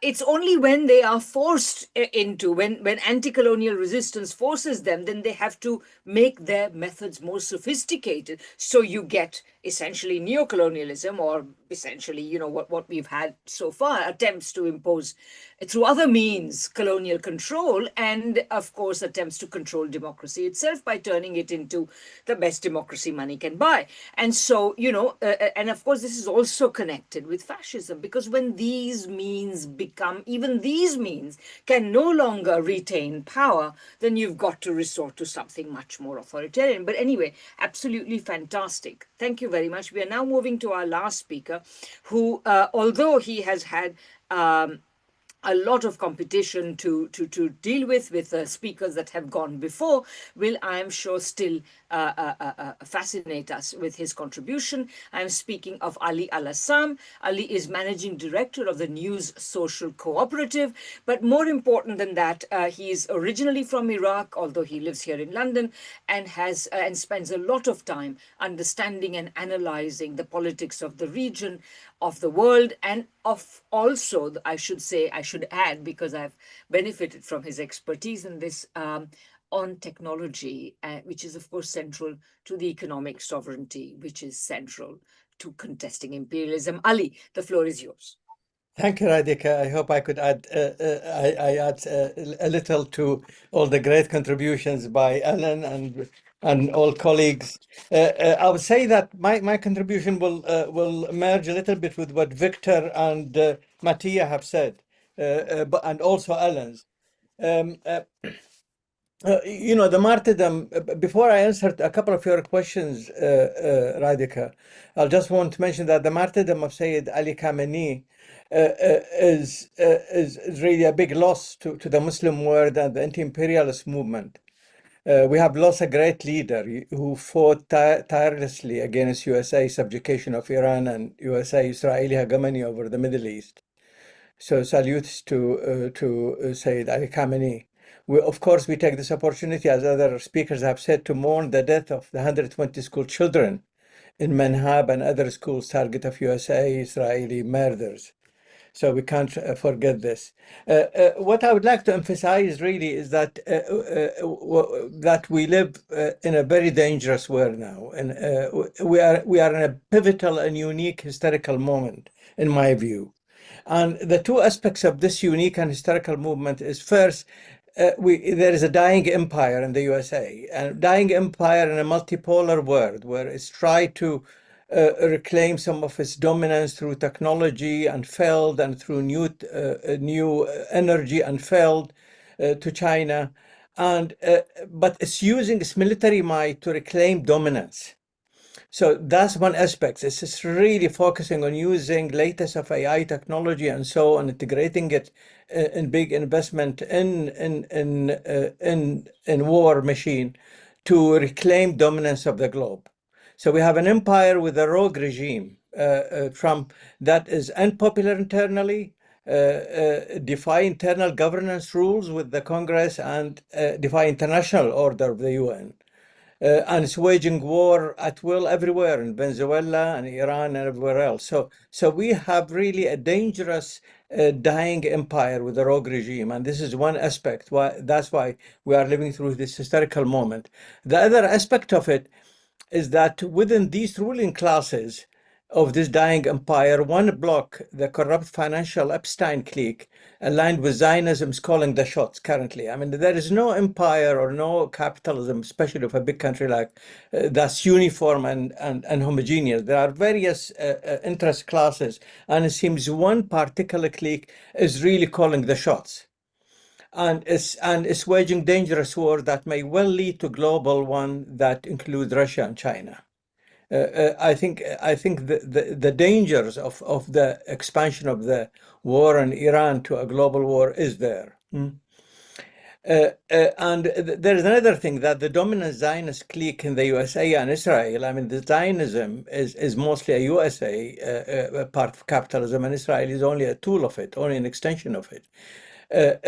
But it is ideological.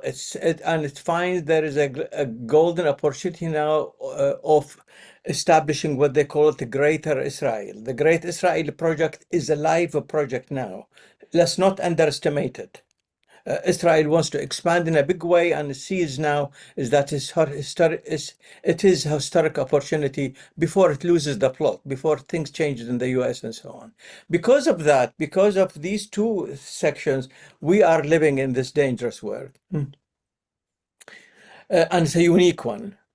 Success of these rogue pairs in their plans may indeed cause a big setback for all of humanity. So while the direction is for the multipolar world, there is a danger through war and aggression to cause a setback to the whole of humanity, and should not underestimate it. Now, in answering one of Radhika, one of your questions is, what are the US and Israel's strategic goals in this war on Iran? And so if we take the US strategic aims, it is to do with the Western aims in West Asia. They seek hegemonic control. They want to maintain dominance over the Middle East energy resources and trade routes. And through that, they could protect their petrodollar hegemony by preventing alternative trading systems such as BRICS. Iran is central to the left to east to west and top to down routes, BRICS, and Russia through Iran. So they want to protect their petrodollars, and it's mostly really is about containing China. So it's not only in terms of the USA interests, not only to maintain their hegemony, but really to contain China through controlling the energy resources and the routes of oil and gas flowing into that area. And that's quite a big thing, because China still depends a lot in many ways on energy from the Gulf and from that part of the world. So they want to isolate Iran, to weaken Russia and China regional partnerships through arms deal, infrastructure projects like Belt and Road initiatives, and deter multipolarity by demonstrating a military resolve. So by demonstrating military superiority, and they are doing it via their alliance with Israel. Of course, they want to deter any region in the world that want to go into BRICS and to break this U.S. dominance. So there is the attack on Iran is driven largely by U.S. Interests in controlling dominance in West Asia and through it containing China. This is really one of the main drivers for doing it. As for Israel, of course, they want to destroy the axis of resistance in the area, and because they failed actually. I mean, they won tactically in Syria, but they failed in destroying Hezbollah in Lebanon. And anyway, anybody who goes to Lebanon, I've been there, they could see the power of Hezbollah is still very strong. And they failed even despite the genocide in Gaza and destroying Hamas. So they failed on two fronts. They couldn't win any ground war, and their superiority in AI and in information technology and in airplanes is temporary. The expansion of drones and other technology will make their superiority fail. So they have failed, and they could see that the only way to regain their control is by hitting the root, the power in the region, which is Iran, for the axis of resistance. And that's why attacking Iran from the Israeli point of view is really important, because they lose, because before these powers become stronger and before things change in the United States, where by all measures, a larger part of the population is moving towards supporting the Palestinians and against Israel. So they see it as they are desperate. They could see it as a goal, as a possibility to regain their strength. But also there is this dream of greater Israel. It is real.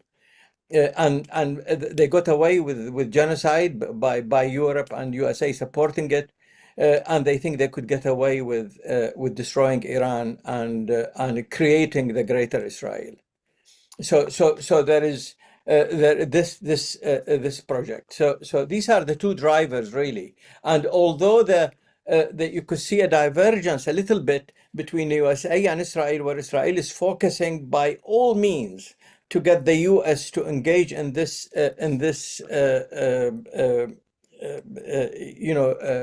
war with Iran, which could be against the interests of the US in certain cases, but they merge together because the way the power is developing in the US, the capitalism developing in the USA with the Epstein cliques in control. So I can't see much tension between the two now, and they are all very united in this. Now the other question is, what are the outcome of the war in Iran? There are various possibilities. There could be a limited conflict that ends days. You could have a protracted regional war that lasts for weeks and months, and we could have nuclear escalation. It could be much worse. So these are the various things. In my view, the main is going to continue for a long time, for weeks and months. And a large part of it actually is Iran's spirit of resistance. It's a sophisticated country with 5 years civilization, and with a culture, with a big part of the population supporting the regime that has institutions, and there is the spirit of Karbala. I mean, people who come from the region understand it. Hayhat min al-dhilla, the spirit of defiance. And the culture of Ashura, and this is really very important. We witnessed very closely the Saddam war on Iran, which was supported and pushed by the USA and the reactionary Arab regime. At that time, the Iranians, they lost their presidents and prime ministers. They lost most of their leadership in bombing plots, like exactly, but instead of the air, it was bombs in the halls. They were very weak. They had no army. In one battle alone, I remember in the south of Iraq, the Iranians lost 20,000 soldiers in one battle alone, but they kept going. They kept going. And the thing that they got them going is the spirit of Karbala and Ashura. So let's not underestimate this. The Iranians will fight, and they will fight very hard for the next months, and they will not accept defeat. This is really important, and that's why what the US and Israel is trying will end in failure, in my view. How it will end, I don't know. There could be unpredictable things. There's still the question that they could come up with a new weapon. They could use tactical nuclear weapons, which is unlikely. So I see it ending up in failure because if one understands the spirit of the people of Iran, and the Karbala and Ashura will continue in Iraq. I mean, now there are many demonstrations in Iraq now. I was in Iraq recently, and I could see Nasrallah and Iranian and Qasemi's pictures everywhere in Baghdad, from the affluent areas to the poor areas, all the way to the south. Tens of thousands of these pictures all over the place currently now. There is a huge sympathy with Iran in Iraq, and let's not underestimate Iraq. And they live by the same culture, the culture of Karbala and Ashura. So in conclusion, I think the most probable trajectory in terms of what will happen is a prolonged destructive conflict, which will not end up in Iranian defeat. And it could very well expand in Iraq. It could well expand in Lebanon. So what can we do ourselves? I mean, but the problem with this is that as the US loses soldiers and loses the war, it will go deeper and deeper into it. And this is the unpredictable thing, how deep the USA will go in trying to at least come up with a safe face-saving formula. We don't know. So that's why it's very dangerous. And their ability to break all international rules and to do all kind of evil things could extend to Russia and China. So let's not underestimate really what a dying empire can do. So this is where the danger is. What we could do ourselves, I think the global movement supporting Palestine played an important role in preventing a USA Zionist victory in Palestine. And we need such united global movement now with all movements in the world on Venezuela and other fronts. And I think that's the only thing we could play here in the West. Thank you. Thank you so much, Ali. That was really great. And particularly coming from you, I was very encouraged by your assessment of the resilience of Iran in the face of these assaults. I think that's a very important point, and I think people particularly appreciated that. Okay, so as I said earlier, we have made an exception for the length of the speeches and so on, but we have time for questions and answers. As I said, we usually close at the 2-hour mark, which is only about 15 minutes away, but we can go a little bit longer. Depends on how many questions there are. While you are all thinking of questions, and if you do have a question, please use the raise hand function in your React button. So while I'm waiting for people to raise their hands, let me say a couple of things. Firstly, I just wanted to tell you that the International Manifesto Group, something about us, we are an international socialist and anti-imperialist group supporting the emergence of a multi and pluripolar world. Our most important activity are these webinars. We try to do about 2 a month. Sometimes we may flag, or sometimes we may do more than 2 a month because we, of course, important issues come up which we cannot avoid, which we feel we must address, and we have the expertise to address. So we do these, we inform audiences around the world of key developments that are shaping the struggle for a multipolar, equal, peaceful, and sustainable world.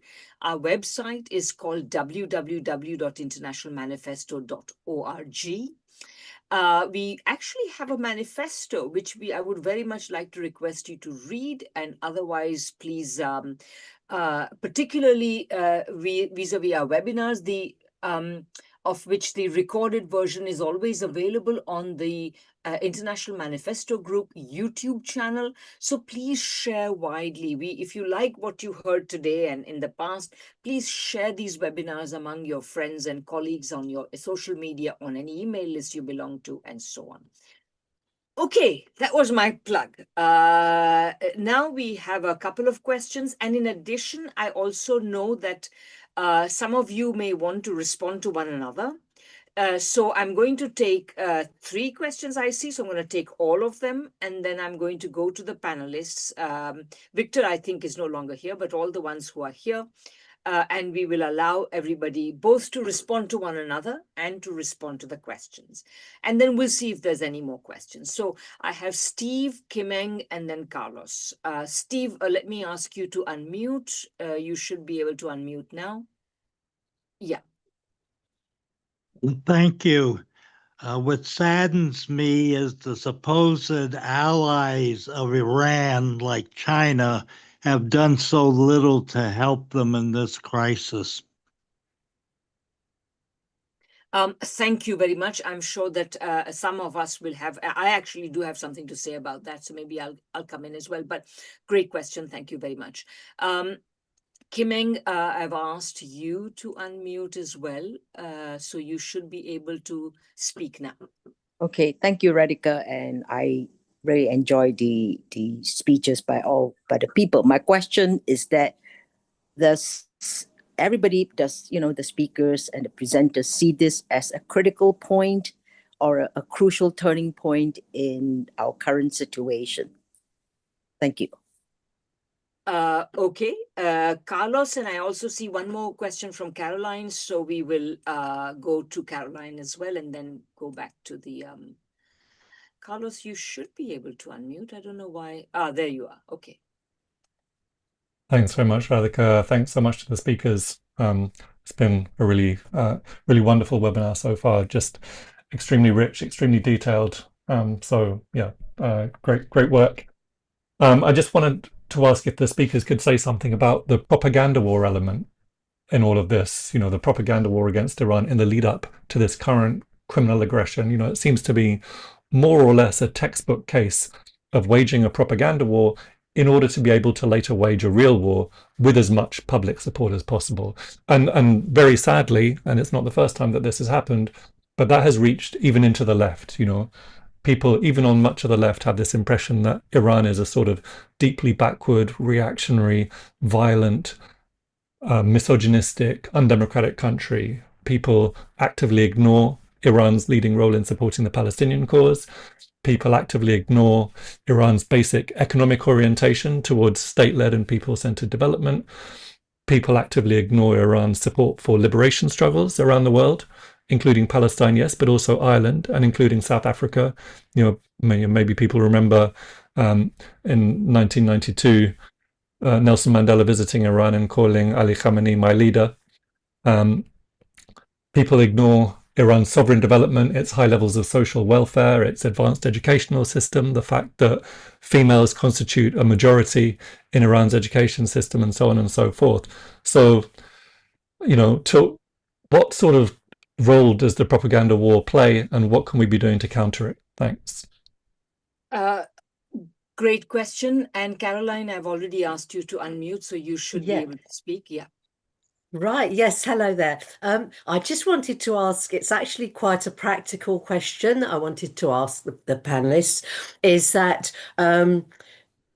shortly before the pandemic, we had mass panic buying in our shops, and I worked in a supermarket and there were punch-ups over toilet rolls.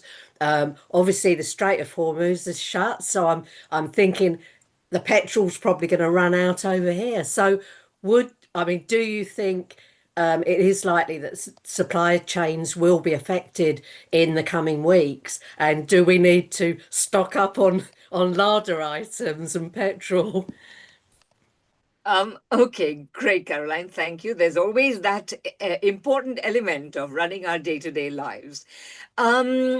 Great. I would like to add a question that has come up in the chat, which I thought was quite interesting as well. So if any speakers want to address that, which is, you know, we keep hearing that given that the West has deindustrialized so massively, the West's ability to continue producing munitions is relatively limited. And this could affect the outcome of any prolonged confrontation between the West and countries like Iran, behind whom do stand, I mean, Russia, China, etc., because Iran has access to their defense production in ways that the West does not. So perhaps somebody can answer that. And then I may come in later on this China matter if I feel other people, if I have anything to add after the speakers have spoken.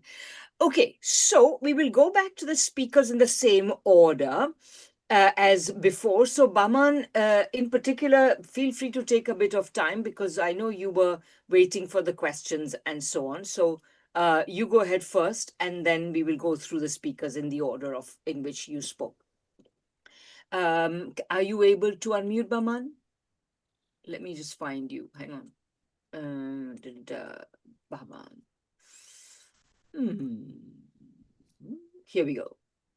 Oh, yes. You are speaking, no? No, where are you? Yes. Yes, okay, brilliant. Thank you. You should, turn on your video as well. Yes, thank you. Important questions were raised, and of course, all of them deserve serious consideration and response.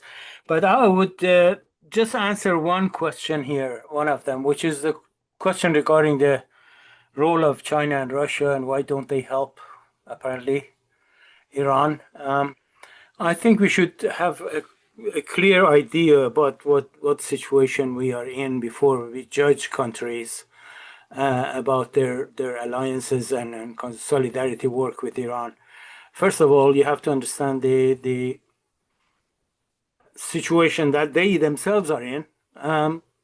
And the question is, for example, we know that Russia is at this stage involved in Ukraine. That puts a limitation on its other free resources that they could use in other cases. China has a lot of deep economic ties with the US, although it is trying to reduce it, but it takes time. And they are, if you look at China's responses to the US aggressions through time, there was time, if you remember, long time ago, before the collapse of Soviet Union. If you look at, for example, use of veto power in the United Nations, right? China never vetoed anything other than issues related to Taiwan, regardless of what kind of battle was going on at the international level. But with the shift in the balance of forces in recent times, we see that as China frees itself more and more from all these linkages with the US economy, it's becoming more and more firm in its response to the United States. And we have seen it. And their positions on Iran is quite clear, that the positions they're taking in terms of condemning the United States, open talk, although before they used to talk more diplomatically, saying the same things in a much more innuendo types, but they are becoming more and more explicit. They're taking sides clearly. After the 12-day war, China actually announced that they will replenish Iran's defense missile system. And of course, when they do that, they don't come and publicly announce that we did it. I don't expect them to do that. But the very fact that Iran is not now crippled suddenly after the first attack of the United States and Israel, the first round, it took Iran 24, 48 hours to regain its own balance and try to respond. But Iran responded within 1 hour. After, in the first round, its defense system was, in a way, hurt and damaged seriously. But Iran is now acting. So it tells me that some help is coming from somewhere, and they're getting it. That's one thing. But one more important thing that we should consider is we know that the US is losing on all grounds: economic, political, diplomatic, moral, ethical. The only place that it has the upper hand still is the military, right? And it is trying to shift the battle to the level of the military in order to be victorious at it. And I am sure countries of the South, even if you look at Iran, during all this time, Iran was advocating a strategic patience strategy, which means what? You are watching this guy falling and draining and drowning. You don't try to grab their hands because they can pull you down too. So if you respond in a kind way to the United States in a military form, you will allow it to shift the battlefield to the military side instead of economic side, moral side, diplomatic side, political side. And that in that battlefield, it will have the ability to cause more damage than if you deal with it in a strategic way, in a way that you facilitate its weakening without allowing it to cause any damage. So in that sense, if you look at it, China, Russia, Iran, all of the countries that have been dealing with the kind of a crazy US these days, have been careful about not to let them shift the whole thing to the military side, because if they do it directly to a military confrontation, the whole movement is going to be set back for a long time. As we know what is happening, as we have seen it in West Asia, that patience of the resistance movement, resistance front, to allow Israel destroy itself in the process, turned into a direct confrontation that now they have done all these damages to the region, and we don't want to repeat that. So it's a wise patience, in my view, and not a sign of weakness, what China and Russia are doing. Thank you so much, Bahman. And if I may use my prerogative as chair, my remarks are directly related to yours. And I think I'm going to take a couple of minutes just to clarify some points, because I agree with everything Bahman said. And I'd like to add the following to that. people want, for example, China to impose sanctions on Western countries. I think people misunderstand what sanctions are. Sanctions have historically been used by powerful countries on powerless countries in the hope that their superior economic power will mean that sanctions will one-sidedly affect the target without affecting the targeter. And this has been historically the case, for colonized countries and so on and so forth. But it has become apparent today that sanctions only when the world has become more interdependent, the Western countries have lost their economic superiority. So even they make a lot of song and dance about sanctions. They make a lot of noise about sanctions. They bang a lot of drum about sanctions. But actually, if you read the sanctions, they are actually designed in such a way as to be performative rather than effective. So the West is actually not imposing sanctions. To this day, the West is buying energy from Russia 4 years down the road. So please understand. And we've been emphasizing the importance of economic development for countries in order to stand up to the West. And so the connections of, and I agree with Bahman that China has increasingly been disentangling itself from its economic connections with the West, particularly because, what has the West got anyway to give China now? But the point is that this is a complicated process. It's not going to happen overnight. So I think that, and also at the end of the day, if China imposes sanctions that affect itself adversely, it's like cutting your nose to spite your face. Like, this is not an advisable strategy. So I think people must understand that before getting on their high moral horses and China should do this and Russia should do that. Final, very brief point. If China and Russia were to join the war openly on behalf of Iran, we would be in nuclear war. So please remember that as well. Okay. I'm done. I've said my bit. I will go to the next speaker who would like to respond to this, which is Bikrum. And I know, Bikrum, you want to respond to the questions as well as say a few other things. So please go ahead. Oh, and let me ask you to unmute. Where are you? Here, there you are. Okay, here you go. Okay, you thank should you, be able Radhika. to speak now. Yes. So I'm going to, I'll try to be kind of brief. I'll try to hit all of the questions that were asked, and then maybe if there's time after, I wanted to just comment on the U.S.-Israel relationship because I did not get to that. So, I think I would agree with, maybe I don't need to say too much on China, but what I would just add on China is, just to extend to what you're saying, I think there is something that is misunderstood about China is, like in the 1950s, we had a Bandung project that was ideologically very strong and coherent, but it was materially very weak. And I think this is something that the Communist Party in China understood very well as the Soviet Union entered into crisis. And the contradictions of China's path are very clear. They engage the world market in a particular way. Deng Xiaoping's slogan, "Bide your time, hide your strengths." But this strategy has provisioned the material means that has not enabled, but has been really pivotal to Iran withstanding sanctions. So it's contradictory, I think, for the reasons everybody's saying. It doesn't allow for open warfare because that wouldn't allow for the type of economic development that China has launched into. But that's what has enabled Iran to stand so strong. And China could have easily abandoned Iran 20 years ago. It could have gone the road of Japan after the financial crisis, but it's refused because of its commitments to a sovereign multipolar order. And I think we need to understand China's role here and not misunderstand its role. And I just want to add, I mentioned this in my comments, but China has provisioned Iran with very core technological inputs since the June War. It has helped replenish Iran's arsenal.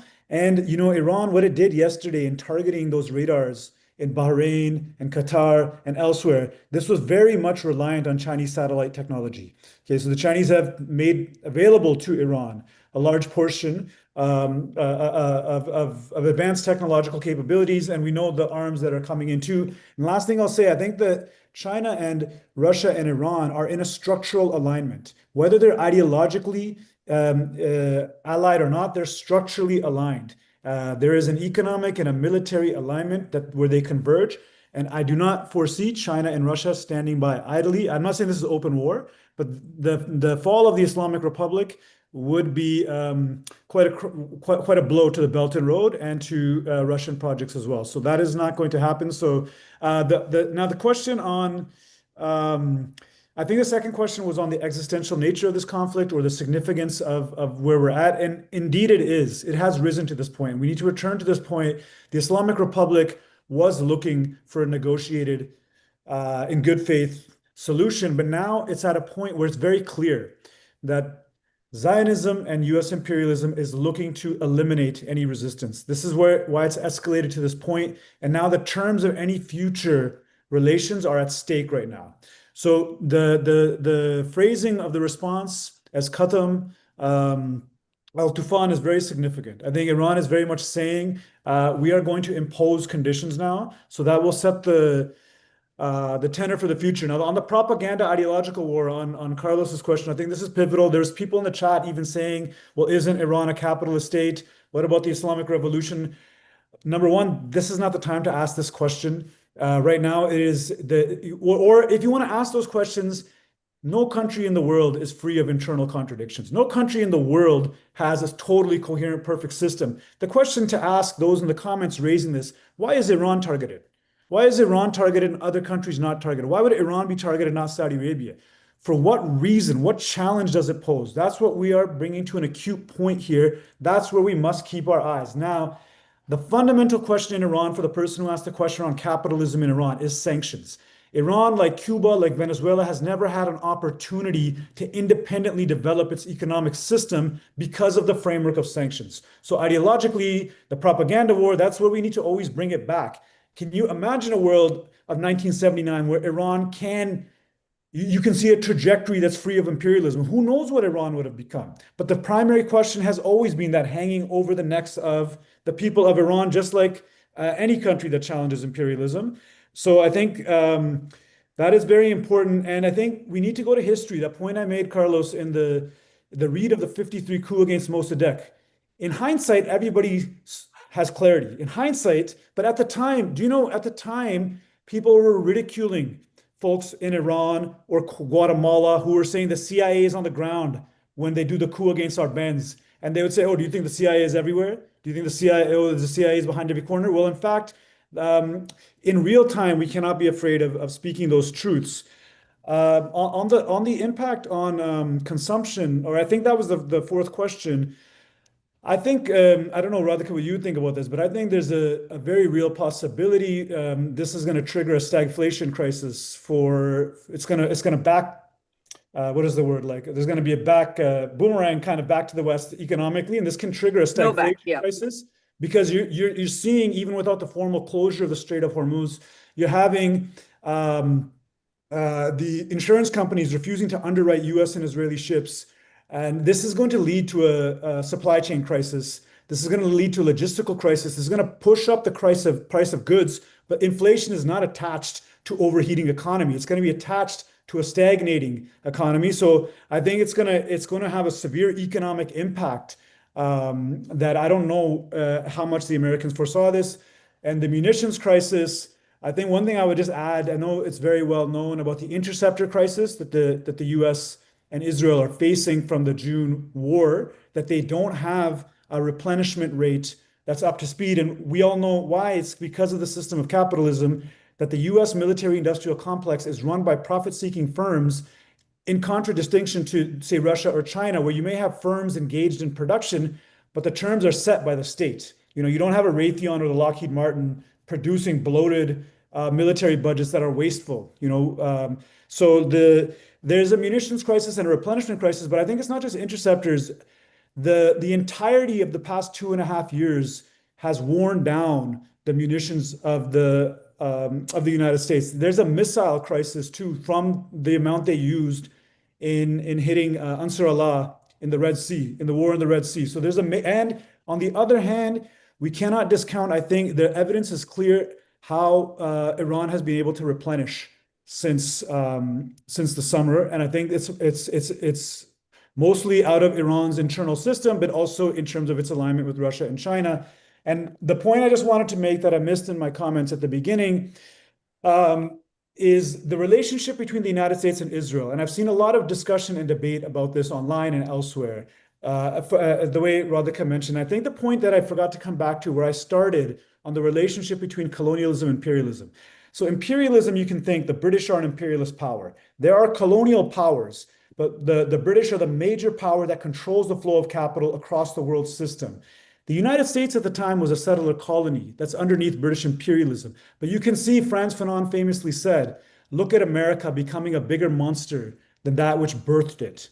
Okay, so I think this is the relationship we have to understand between the United States and Israel today. Now, of course, you can't reduce Israel to a birthing from the United States, maybe in the same way as Britain and the US.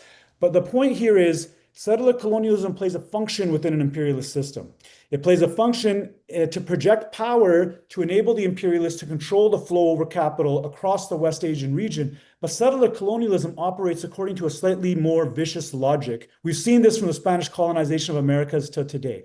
There is a way in which we may be seeing Zionism today, not distinct from US imperialism, but it is in the same way the US settler colony, like Fanon said, transformed British imperialism into an even greater monster. We might be seeing that with Zionism, and that may be in the way in which, say, Israeli interests in renewing US capitalism in the 1970s, transforming it into financial and militarized accumulation, profit through weapons companies and so forth. We might be seeing a certain, like a transformation of the imperialist system through Zionism. So it's not like distinct, it's not leading the system, it's a part of the system, but it's the edge that is transforming it into something much worse. Really great, Bikram. I think that we should have a special webinar on imperialism, colonialism, hegemonism, neo-imperialism, neo-colonialism, and all of the other things. Okay, Sydney, I think you're next. Please go ahead.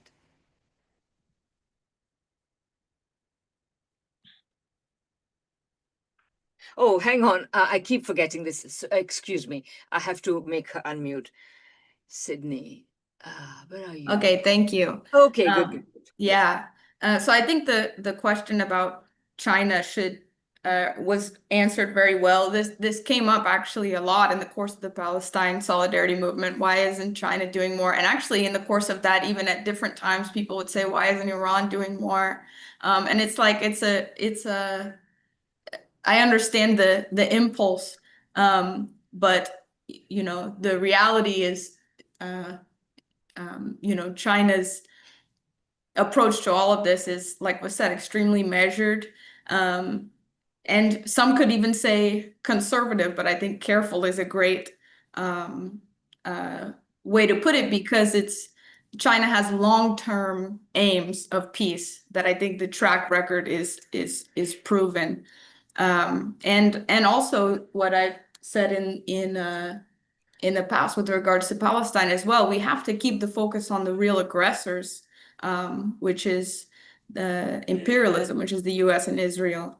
But yeah, I think China is, really holding down the pillar of working towards an international system that will actually outlast imperialism. So there's that. I'll say something about the propaganda piece as well. And I really appreciated Bikram's comments about, well, Iran's not socialist, and it's absolutely true. All societies and countries have contradictions, but a national democratic revolution is not a socialist revolution, but we still support it fully. The contradiction in the world between capitalist countries and socialist countries is real, but the primary contradiction in the world is imperialism versus oppressed nations. I think in countering propaganda, we have to have propaganda of our own.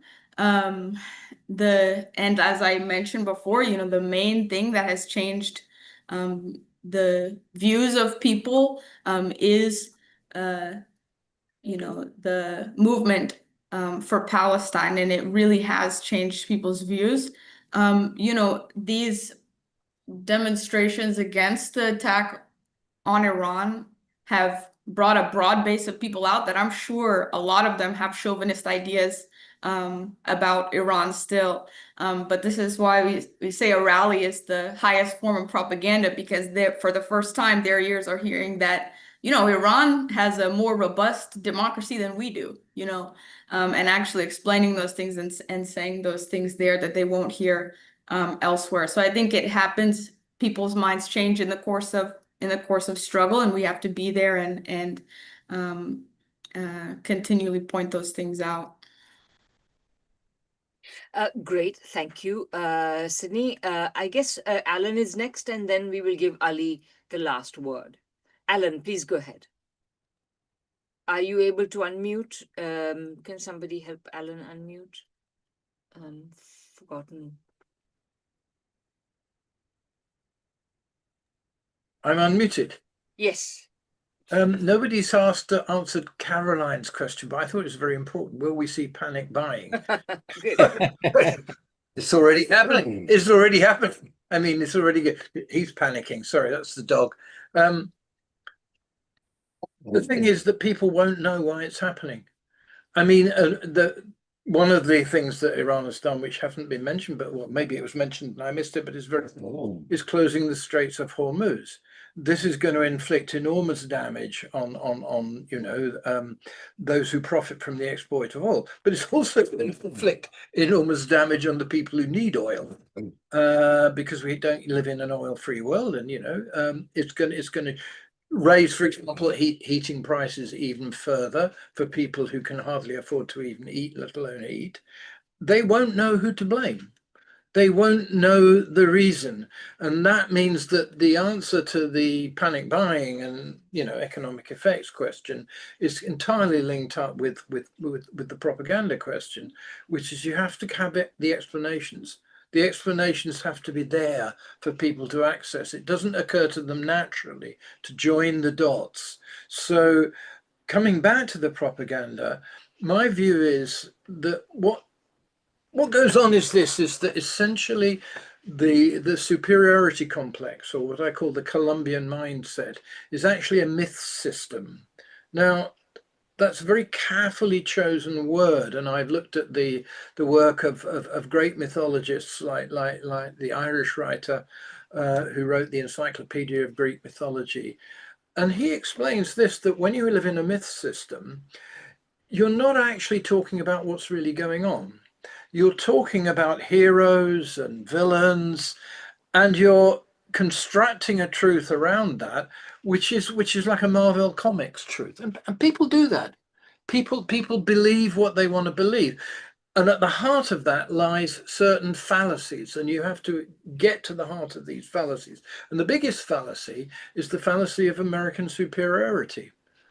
That's the fallacy we're all living in, is the whole, and it's not just the United States of America. It's the whole notion of the superiority of Western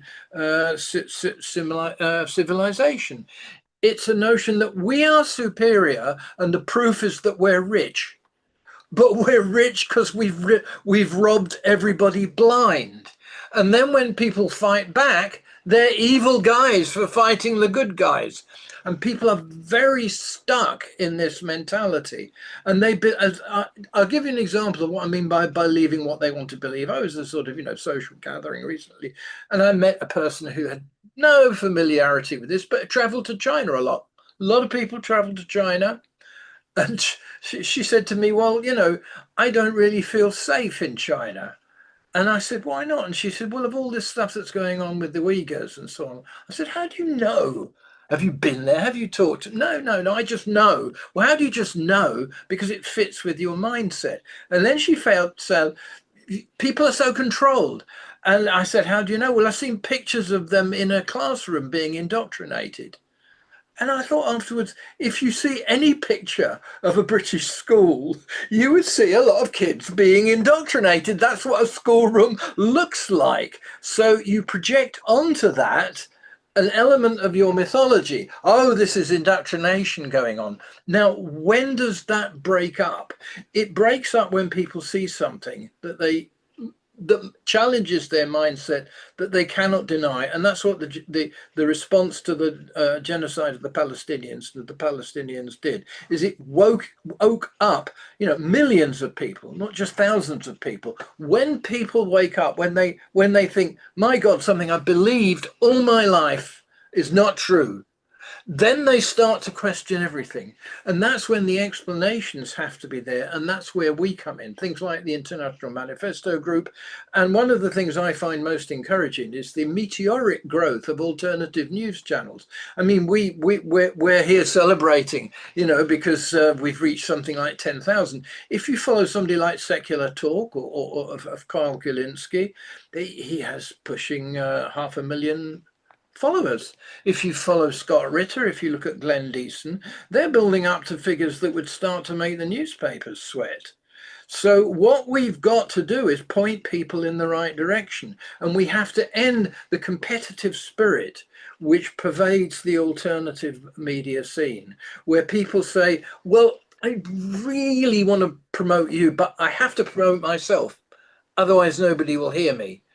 And, okay, we have to promote ourselves, but we also have to promote other people. I think the most important weapon for dealing with propaganda is to develop a culture of solidarity with each other, of actually spreading and sharing the people who've said useful things. And it's very easy to do. It's very easy to do with Twitter, with social media, with Substack and so on. So my recommendation is people will see the truth when they choose to see the truth. But when they choose to see the truth, that's the point where you have to be able to get into the most rapid possible dialogue with them. And the way to do that is to make sure they find the explanations that they're not being fed, that don't fit with their prejudices. And that's what I think that we have to do, as well as, attending webinars like this and telling your friends to attend and all that kind of stuff. Thank you, Alan. That's great. And everybody loved Oh, it. one other thing, sorry. Okay. Kim En, is it a critical turning point? Yes. But why is it a critical turning point? Because America is losing the war with China.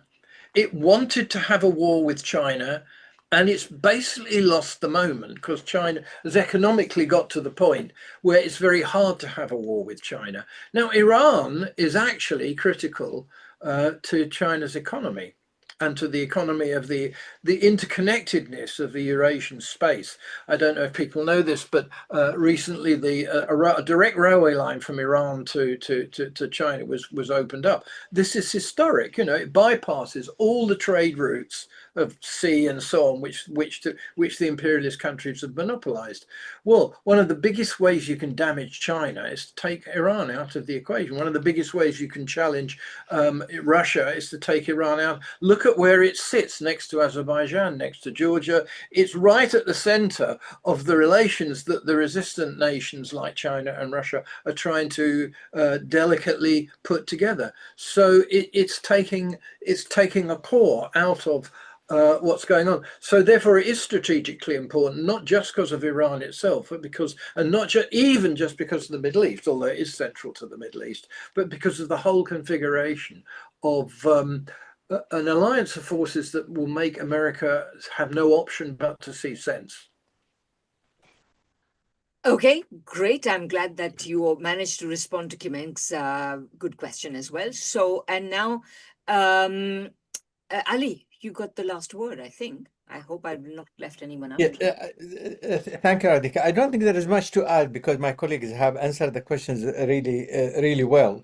I mean, on China and on other issues, it's very clear. I mean, it's very clear to us the role that China play over in supporting Iran over the years through strategic relationship agreements, through helping with the economy, and recently on the war front. But of course, we all understand that China doesn't want to go into war with America, and they have a strategic long-term view.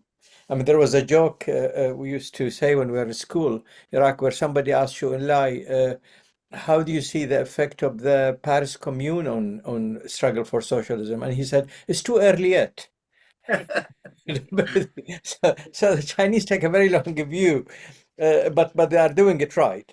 And as Alan have said, is Chinese understand more than anybody else how important Iran to the global thing. Now, on the question of that Carlos raised, I think Carlos quite eloquently, explained the progressive direction that Iran has made and how to really educate people about it. And probably the first battle that we have to do is with the left through solidarity, as Alan said, so cooperation and solidarity between all the left-wing movements, and try to get a broad front with the left so that everybody understand how crucial is solidarity with Iran for the whole Middle Eastern struggle now, the Palestinian front. So if we could make the hands hold of Iran part of the Palestine thing, then that's good. The last thing, Caroline, you mentioned of munition. And Bahman mentioned the what do you call it, the interceptor thing. This is quite a big thing, by the way. There is a big shortage of interceptors for the Patriot systems, and Ukraine is dying and crying for them, and they don't have enough. And if there is shortage of them, it will affect the war in Ukraine in a very big way. So the interceptor issue is quite a serious issue in terms of the munition thing. Thanks. That's all what I could say. Okay, great. I think this has been a truly informative webinar. I know lots of people enjoyed it, so that's really great. All I'd say, this was simultaneously live streamed on YouTube at the YouTube International Manifesto Group channel. So please go there, check it out, and please share widely. I think if you like the analysis, I'm sure you'll agree that more and more people need to hear about it. So please share on your social media and say a thing or two about why you liked it.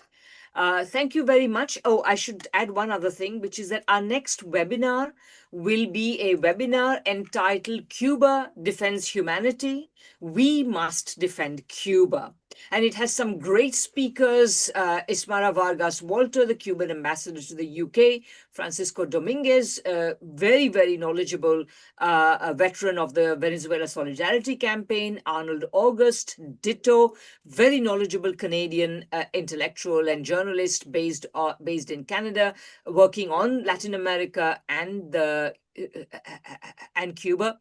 Helen Yaffe, who most of us you will know as a scholar on Cuba, Isaac Saini, another scholar on Cuba, Dan Kovalik, human rights lawyer, Julio Fonseca, Canadian Network on Cuba. And so please attend, you will be, if you haven't signed up already, please sign up for our email list so that we will get regular updates on IMG webinars. And look forward to seeing many of you there, because Cuba is also a very, very important issue. Thank you very much, and see you.